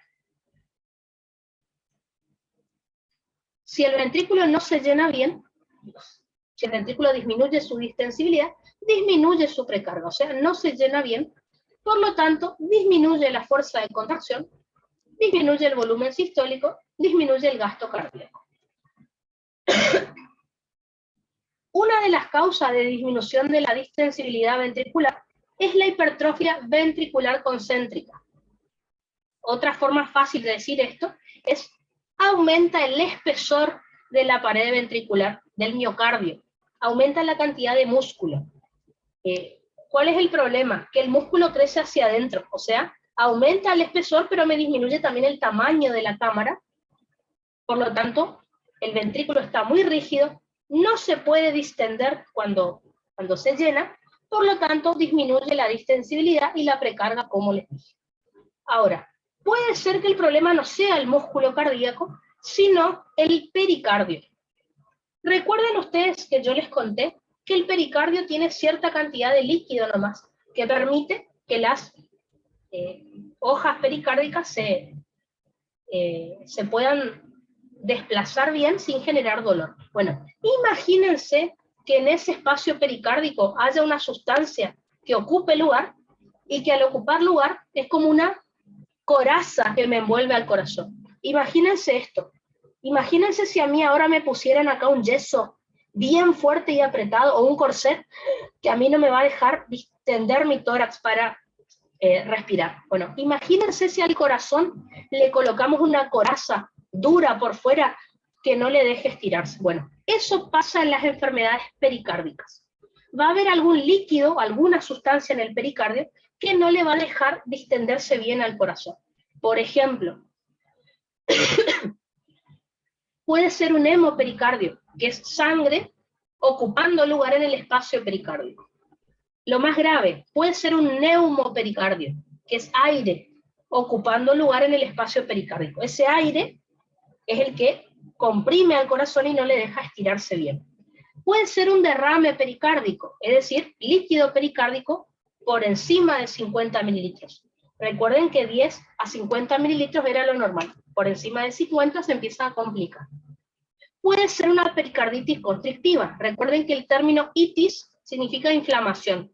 Es decir, una inflamación del pericardio, donde vamos a tener pus que rodea al miocardio y no le deja distenderse correctamente. O el problema es que tengo mucho músculo, que eso veo en la hipertrofia ventricular, o el problema es que tengo un líquido por fuera del miocardio que lo comprime y no lo deja estirarse. De todas maneras, fíjense cómo aumenta la rigidez del ventrículo, lo cual me disminuye la distensibilidad ventricular y la precarga. Como pueden ver, son patologías las que yo les estoy contando, tanto acá como en la sístole auricular.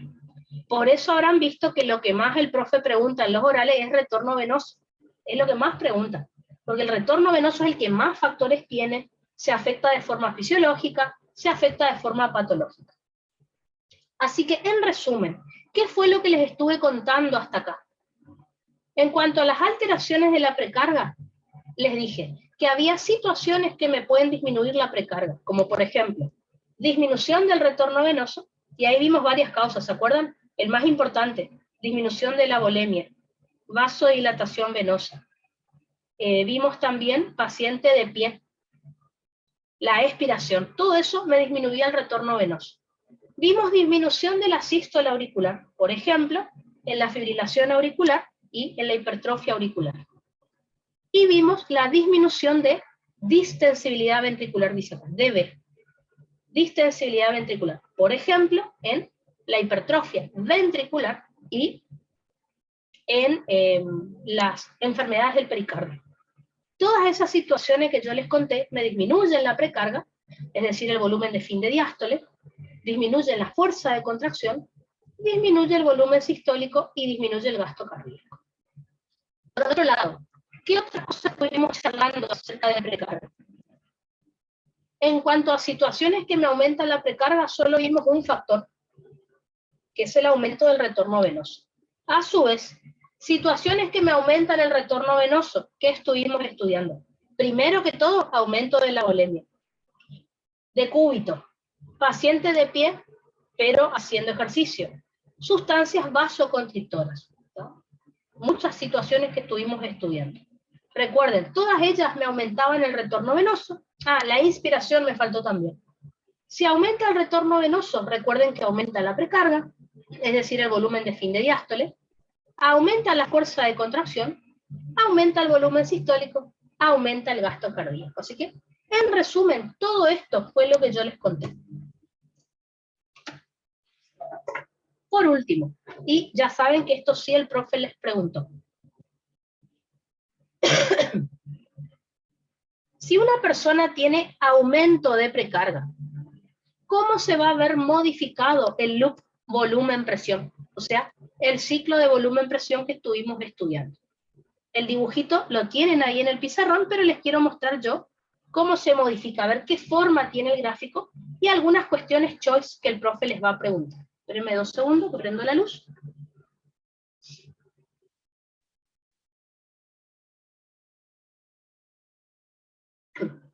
A ver, ahí está. Ahí está. Entonces, miren lo siguiente.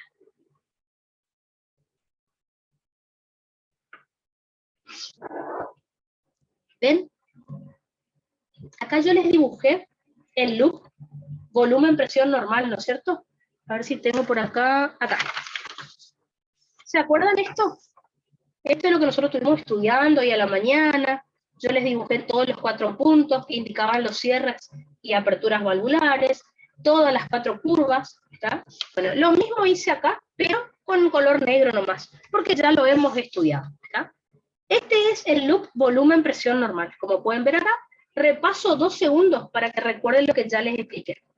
Recuerden, teníamos apertura de la válvula mitral, llenado ventricular, cierre de la válvula mitral, contracción isovolúmetrica, apertura de la válvula aórtica, eyección ventricular, cierre de la válvula aórtica, relajación isovolumétrica. ¿Se acuerdan? Eso era lo que representaba cada punto. Este es el loop volumen-presión normal. Les voy a dibujar ahora qué pasa si aumenta la precarga.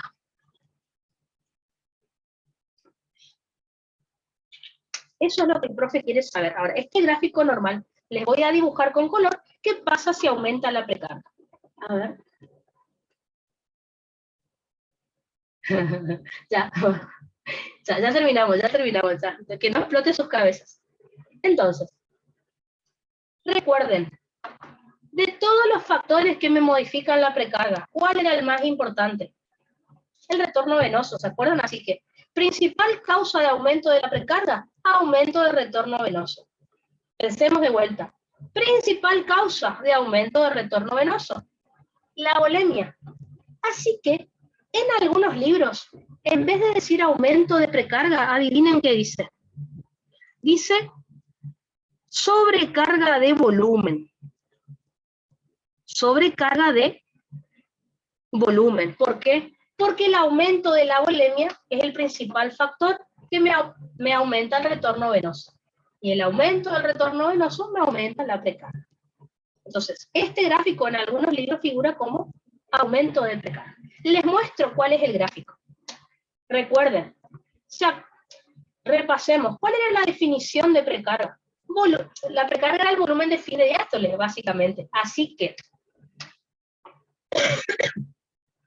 si yo digo que tenemos aumento de precarga, ¿en qué parte del gráfico estaría representada la precarga? Recuerden que sería acá, en esta curva número 1, que es el llenado ventricular.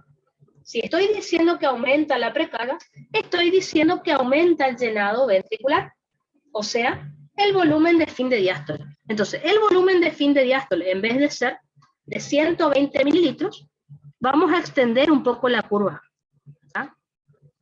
Fíjense que la curva se va a volver más ancha que lo habitual. En vez de tener 120 mililitros de volumen de fin de diástole, ven cómo se llena más el ventrículo. Este va a ser el nuevo volumen de fin de diástole. Como no le puedo poner el mismo nombre que este, le pongo volumen de fin de diástole prima. Por eso se pone el apóstrofe ahí. Al aumentar el volumen de fin de diástole, fíjense que el punto V también está un poquito más arriba, porque lógicamente aumenta la presión de fin de diástole. Perfecto. El ventrículo, como pueden ver, en vez de llenarse hasta 120 mililitros, se llenó más de 120 mililitros. O sea que me doy cuenta que la precarga aumentó. Luego de eso, hago contracción isovolumétrica, cierre, apertura de la válvula aórtica, hago eyección, pero fíjense que el punto D, la curva 4 y el punto A permanecen en el mismo lugar. Entonces, ¿se acuerdan qué fue lo que explicamos cuando hablamos de aumento de precarga? Les recuerdo, si aumenta la precarga, aumenta el volumen de fin de diástole, ¿no es cierto? Que era lo mismo. Esto me aumenta la fuerza de contracción, aumenta el volumen sistólico, aumenta el gasto cardíaco. O dicho de otra manera, si el ventrículo se llena mucho, eyecta mucha sangre. Entonces, por empezar, veamos si esto es cierto. ¿Será que el volumen sistólico habrá aumentado en este gráfico? ¿Se acuerdan? Yo les dije hoy a la mañana que el ancho del gráfico me representaba el volumen sistólico. ¿Por qué? Porque volumen sistólico era igual a volumen de fin de diástole menos volumen de fin de sístole. Este es el normal. Fíjense lo que pasó ahora. Este es el ancho del gráfico ahora, que el paciente tiene aumentada la precarga. Fíjense, ¿ven lo que pasó? El volumen sistólico ahora es este. Está aumentado. ¿Ven? Es más ancho el gráfico. Entonces, hasta ahora, ¿qué es lo que observamos acá? Volumen de fin de diástole. ¿Ven? Ha aumentado. Está más de 120 mililitros. Volumen sistólico. Este era el normal, el ancho de este gráfico. Ahora este es el gráfico nuevo. Está aumentado, así que volumen sistólico aumentado. Fíjense que ustedes están viendo en el gráfico cosas que yo les he hablado. Ahora, miren el gráfico. Volumen de fin de sístole, ¿cómo está? ¿Cambió? ¿Está diferente a donde estaba antes? No. El volumen de fin de sístole está normal. ¿Por qué? Justamente porque todo el exceso de sangre que recibió el ventrículo eyectó. Entonces, recuerden, si aumenta el volumen de fin de diástole, el ventrículo aumentó su fuerza de contracción y eyectó más sangre. El ventrículo se llenó mucho, pero también eyectó mucho. Por eso lo que le queda al corazón está normal. Volumen de fin de sístole no normal. Fíjense qué interesante. Así que en un choice, característica de aumento de la precarga. Aumenta el volumen de fin de diástole, aumenta el volumen sistólico, pero el volumen de fin de sístole queda normal. Otra cosa, para que se acuerden así como mentalmente el gráfico. El gráfico se vuelve más ancho hacia la derecha al aumentar la precarga. Les digo esto porque cuando veamos aumento de contractilidad, cuando aumenta la contractilidad, el gráfico se vuelve más ancho, pero para este lado, ¿verdad? No importa ahora. Cuando veamos poscarga, el gráfico, si aumenta la poscarga, el gráfico se vuelve flaco y alto. Está como para acordarse más o menos cómo va a ser el dibujo. Ya vamos a estudiar por qué, pero es así. Otra cosa. ¿Cómo va a estar el trabajo interno en este paciente? Recuerden que el trabajo interno era la contracción isovolumétrica, y como habrán visto, no tengo que hacer mucho trabajo interno, ¿ven? Está igual la contracción isovolumétrica. ¿Qué fue lo que aumentó acá en este gráfico? La eyección. De acá hasta acá era la sangre que yo tenía que eyectar antes. Y fíjense todo el trabajo que tengo que hacer ahora. Así que el trabajo externo es el que está aumentado en este paciente. O sea, tiene que eyectar mucha sangre este ventrículo porque se llenó mucho. Otra cosa que podemos marcar acá también son las curvas de Starling. Si ustedes se fijan, la curva de tensión activa, que era la que pasaba por acá arriba, ¿ven? No se modifica porque está pasando por el mismo punto. La que se modifica, como pueden ver, es la curva de tensión pasiva, ¿se acuerdan? Que pasaba por el punto B. Esa era la normal. Y esto es lo que está ocurriendo ahora, ¿ven? La curva de tensión pasiva es la que se desplaza hacia la derecha. La otra está normal. ¿Ah? La tensión pasiva es la que está hacia la derecha. Como pueden ver, porque el ventrículo se llenó más, las fibras se tuvieron que estirar más cuando se llenó demasiado el ventrículo. Así que esa es la característica que tiene el loop volumen-presión cuando aumenta la precarga. El gráfico es más ancho hacia la derecha, aumenta volumen de fin de diástole, aumenta volumen sistólico, volumen de fin de sístole va a estar normal, fíjense, no cambió. El trabajo externo es el que aumenta, que es esta fase. Trabajo externo, recuerden que era trabajo volumen o trabajo útil, que era cuando había eyección de sangre. Y la tensión pasiva nomás se modifica. La curva, fíjense cómo se desplaza hacia la derecha. La tensión activa, como pueden ver, no cambió, porque no hubo problemas en la eyección. El problema fue en el llenado, que se modificó. ¿Está? Perfecto, entonces. Habrán visto que el profe preguntó esto en el examen, pregunta precarga. No me acuerdo, tengo que mirar ahí en las preguntas que les pasé. No me acuerdo si les preguntó con contractilidad, les preguntó el gráfico. Puso el gráfico normal, así como yo les dibujé, y al lado el otro, en el mismo gráfico, y les preguntó qué pasó en ese paciente. ¿Tá? Me parece que era aumento de contractilidad lo que les preguntó. Tienen ahí igual en las preguntas, pero bueno, eso era lo que había pasado. Espérenme 2 segundos, me parece que ahí terminaba esta clase. Sí. Bueno, fíjense, acá está el gráfico que yo les digo, ¿ven? Volumen de fin de diástole está más hacia la derecha, o sea, aumentado. El volumen sistólico está aumentado, porque la diferencia, acuérdense que volumen sistólico es esta distancia, entre volumen de fin de diástole y volumen de fin de sístole. Está más ancho, ¿no es cierto? Está aumentado. Pero volumen de fin de sístole está normal. El ventrículo recibió mucha sangre y eyectó mucha sangre. Por eso lo que le sobró es lo de siempre, ¿no? Ni más ni menos. El trabajo externo está aumentado, y en cuanto a las curvas de Starling, la tensión pasiva, fíjense, la curva está desplazada hacia la derecha. En cambio, la tensión activa no se modificó. ¿Está? Así que, con eso entonces, fue lento y doloroso, pero con eso estudiamos todo lo que tienen que saber de precarga. ¿Está? ¿Qué hora es? Bueno, hay tiempo para más sufrimiento todavía. Espérenme 2 segundos.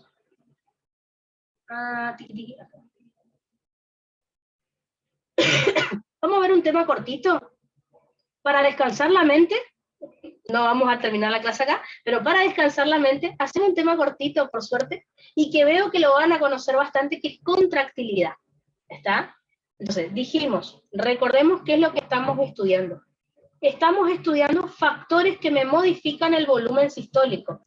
Dijimos que eran 3 factores: precarga, contractilidad y poscarga. La precarga, fíjense que ya vimos completamente, hasta con gráfico.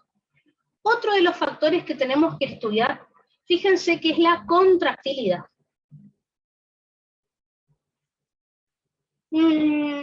Necesito que tengan cuidado. Sé que por ahí es una palabra que les va a confundir mucho.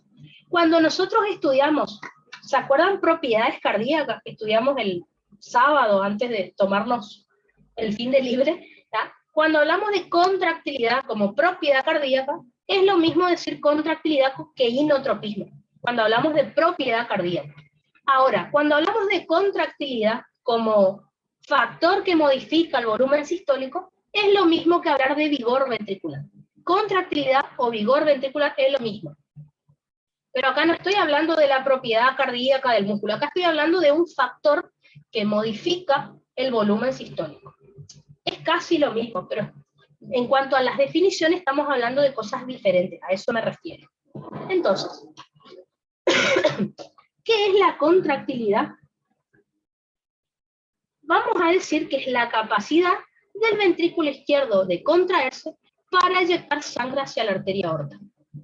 Es lo mismo, si diríamos, es la capacidad del ventrículo derecho para contraerse y así eyectar sangre hacia la arteria pulmonar. Es lo mismo, solamente que lo definimos para ventrículo izquierdo. Pero ambos ventrículos tienen este factor, ¿no es cierto? Ahora, en un paciente, ¿dónde van a mirar ustedes para ver cómo está la contractilidad? Recuerden que para saber cómo estaba la precarga, mirábamos el volumen de fin de diástole o la presión de fin de diástole. Para mirar la contractilidad, vamos a mirar la fracción de eyección. Porque recuerden que solo mirando el volumen sistólico, por ahí el volumen sistólico puede estar aumentado. Sin embargo, la eyección está normal. Entonces tengan cuidado. Acuérdense que dijimos que la fracción de eyección es el porcentaje de sangre que eyecta el ventrículo durante la sístole. Y el valor normal era 60-70%. Recuerden que la fórmula para calcular la eyección ventricular era volumen sistólico dividido volumen de fin de diástole por 100. Entonces, solo con mirar el volumen sistólico, yo no sé si la contractilidad está bien. Así que asegúrense, y si pueden, calculen la fracción de eyección. O por ahí el profe ya les da el porcentaje, y listo. Si ustedes ven que la fracción de eyección está normal, me dicen que la contractilidad está normal. Si la fracción de eyección está alta, me dicen que la contractilidad está alta. Por lo tanto, si aumenta la contractilidad, aumenta el volumen sistólico y el gasto. O sea, si el ventrículo se contrae más, va a eyectar más sangre. Eso es lo que les estoy diciendo.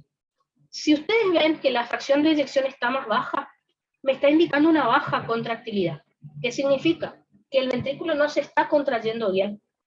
Por lo tanto, disminuye el volumen sistólico y el gasto. ¿Está? Así que, de vuelta, al igual que la precarga, este factor, que es la contractilidad, también modifica de manera directamente proporcional al gasto. Esa es la buena noticia. ¿Cuál es el problema? Necesitamos saber, a su vez, cuáles son los factores determinantes o los factores que modifican esta contractilidad. ¿Está? Vamos a tener 3 factores, que son la precarga, la frecuencia cardíaca y el inotropismo. La precarga, por suerte, es el factor más importante que nosotros ya hemos estudiado recién. Así que les voy a resumir. Nosotros dijimos hace un ratito que si aumenta la precarga, es decir, el volumen de fin de diástole, aumenta la fuerza de contracción. Por lo tanto, aumenta el volumen sistólico y aumenta el gasto cardíaco. Por otro lado, si disminuye la precarga, es decir, el volumen de fin de diástole, disminuye la fuerza de contracción, disminuye el volumen sistólico y disminuye el gasto cardíaco. Eso ustedes ya lo sabían. ¿Qué es lo que no saben? ¿Por qué al aumentar la precarga aumenta la fuerza de contracción? ¿Por qué al disminuir la precarga disminuye la fuerza de contracción? Bueno, el mecanismo que me explica esto se llama mecanismo de Frank-Starling. Esto es lo único que yo no les pude explicar en precarga porque les quería explicar ahora. Entonces, primera cuestión, al aumentar la precarga, como pueden ver, yo no digo que aumenta la contractilidad, digo que aumenta la fuerza de contracción. Para el profe, contractilidad y fuerza de contracción no es lo mismo. Por favor, vamos a suponer que ustedes están en un oral y dicen, si aumenta la precarga, aumenta la contractilidad. Él les va a decir que está mal, porque no aumenta la contractilidad para él, aumenta la fuerza de contracción. Y casi lo mismo. Lo que pasa es que son mecanismos diferentes.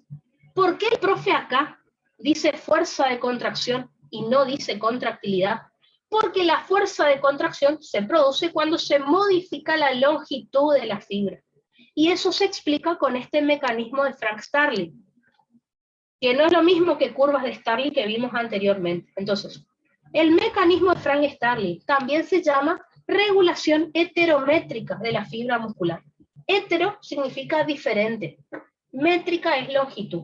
Entonces, este mecanismo solo ocurre cuando se modifica la longitud de la fibra, o sea, cuando la fibra se estira, se afecta la fuerza de contracción. Entonces, ¿qué me dice este mecanismo de Frank-Starling? Que cuanto más se estiran las fibras durante el llenado ventricular, con más fuerza se contraen y más volumen se llena. O sea, este mecanismo de Frank-Starling depende de la longitud de la fibra muscular. ¿Por qué? Recuerden que cuando las fibras se estiran, al aumentar la longitud, aumenta la tensión, ¿se acuerdan? Hay más superposición de actina y miosina. ¿Ah? Más miosinas se unen a más actina.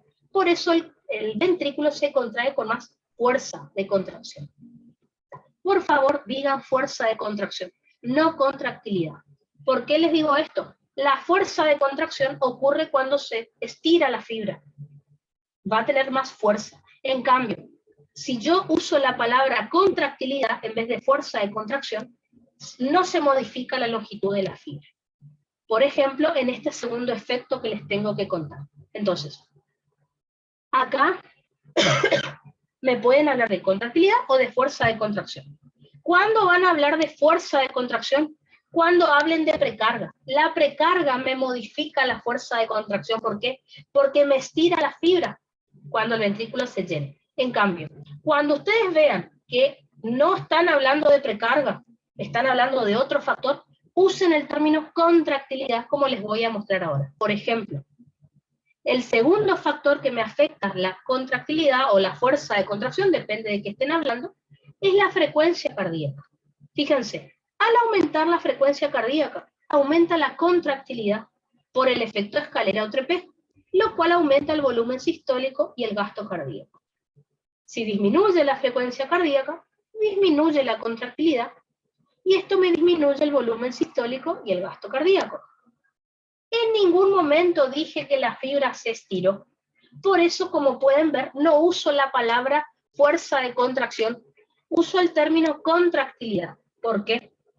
Porque el aumento de contractilidad no depende de la longitud de la fibra, como vimos en el mecanismo de Frank-Starling. Depende de la cantidad de calcio que haya en el citoplasma. Por eso, cuando acá digo, fíjense, al aumentar la precarga, aumenta la fuerza de contracción por el mecanismo de Frank-Starling, que es la regulación heterométrica de la fibra muscular. La fibra se estiró, por eso muchas miosinas se unieron a muchas actinas y aumentó la fuerza de contracción. En cambio, si aumenta la frecuencia cardíaca, no aumenta la fuerza de contracción porque no hubo distensión de la fibra. Simplemente hubo efecto escalera o trepé, es decir, entró más calcio al músculo. Por eso aumentó la contractilidad, sin modificar la longitud de la fibra. Por eso, al efecto escalera o trepé, también se le llama regulación regulación homeométrica de la fibra muscular, o fenómeno de Bowditch, como ustedes saben que a él le gusta preguntar. ¿Ah? La diferencia entre el efecto escalera o trepé y el mecanismo de Frank-Starling es que el mecanismo de Frank-Starling depende del cambio de longitud de la fibra. La fibra se estira, por eso tiene más fuerza de contracción. En cambio, en el efecto escalera o trepé, es independiente de la longitud de la fibra, porque la fibra no necesita estirarse. Con que entre más calcio al músculo, va a tener mayor contractilidad.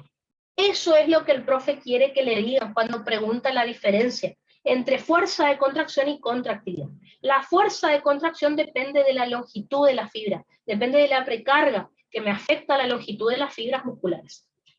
En cambio, la contractilidad es independiente de la longitud de la fibra, depende de la cantidad de calcio que entra al músculo. ¿Tá?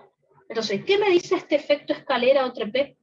Que cuanto mayor cantidad de calcio ingresa al músculo, con más fuerza se van a contraer las fibras. Con más contractilidad va a tener este músculo. ¿Está?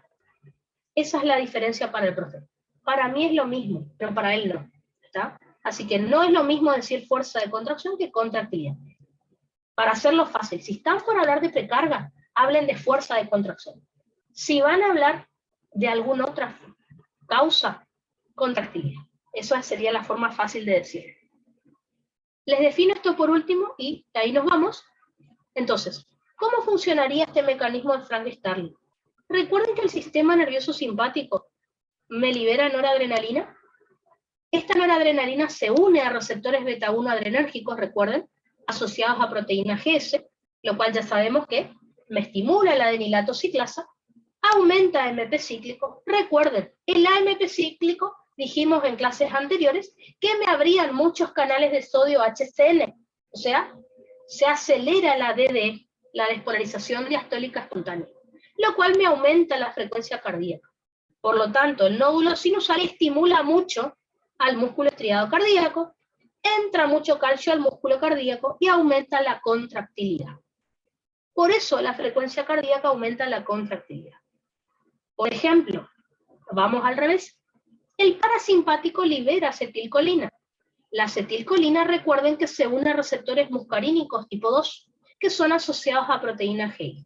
Por lo tanto, se inhibe la adenilato ciclasa, disminuye el AMP cíclico y por lo tanto en el nódulo sinusal no se van a abrir tantos canales de sodio HCN. Así que disminuye, se frena, se enlentece la DD del potencial de acción de respuesta lenta.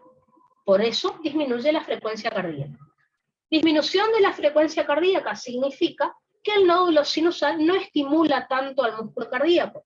Por lo tanto, entra menos calcio al músculo y disminuye la contractilidad. Ahora, me van a preguntar, pero Hermi, vos dijiste que el parasimpático no afecta la contractilidad. Dije directamente no afecta la contractilidad, si es lo que están pensando. Fíjense, yo no dije acá que el parasimpático activó al músculo. No, yo dije que el parasimpático afectó al nódulo sinusal.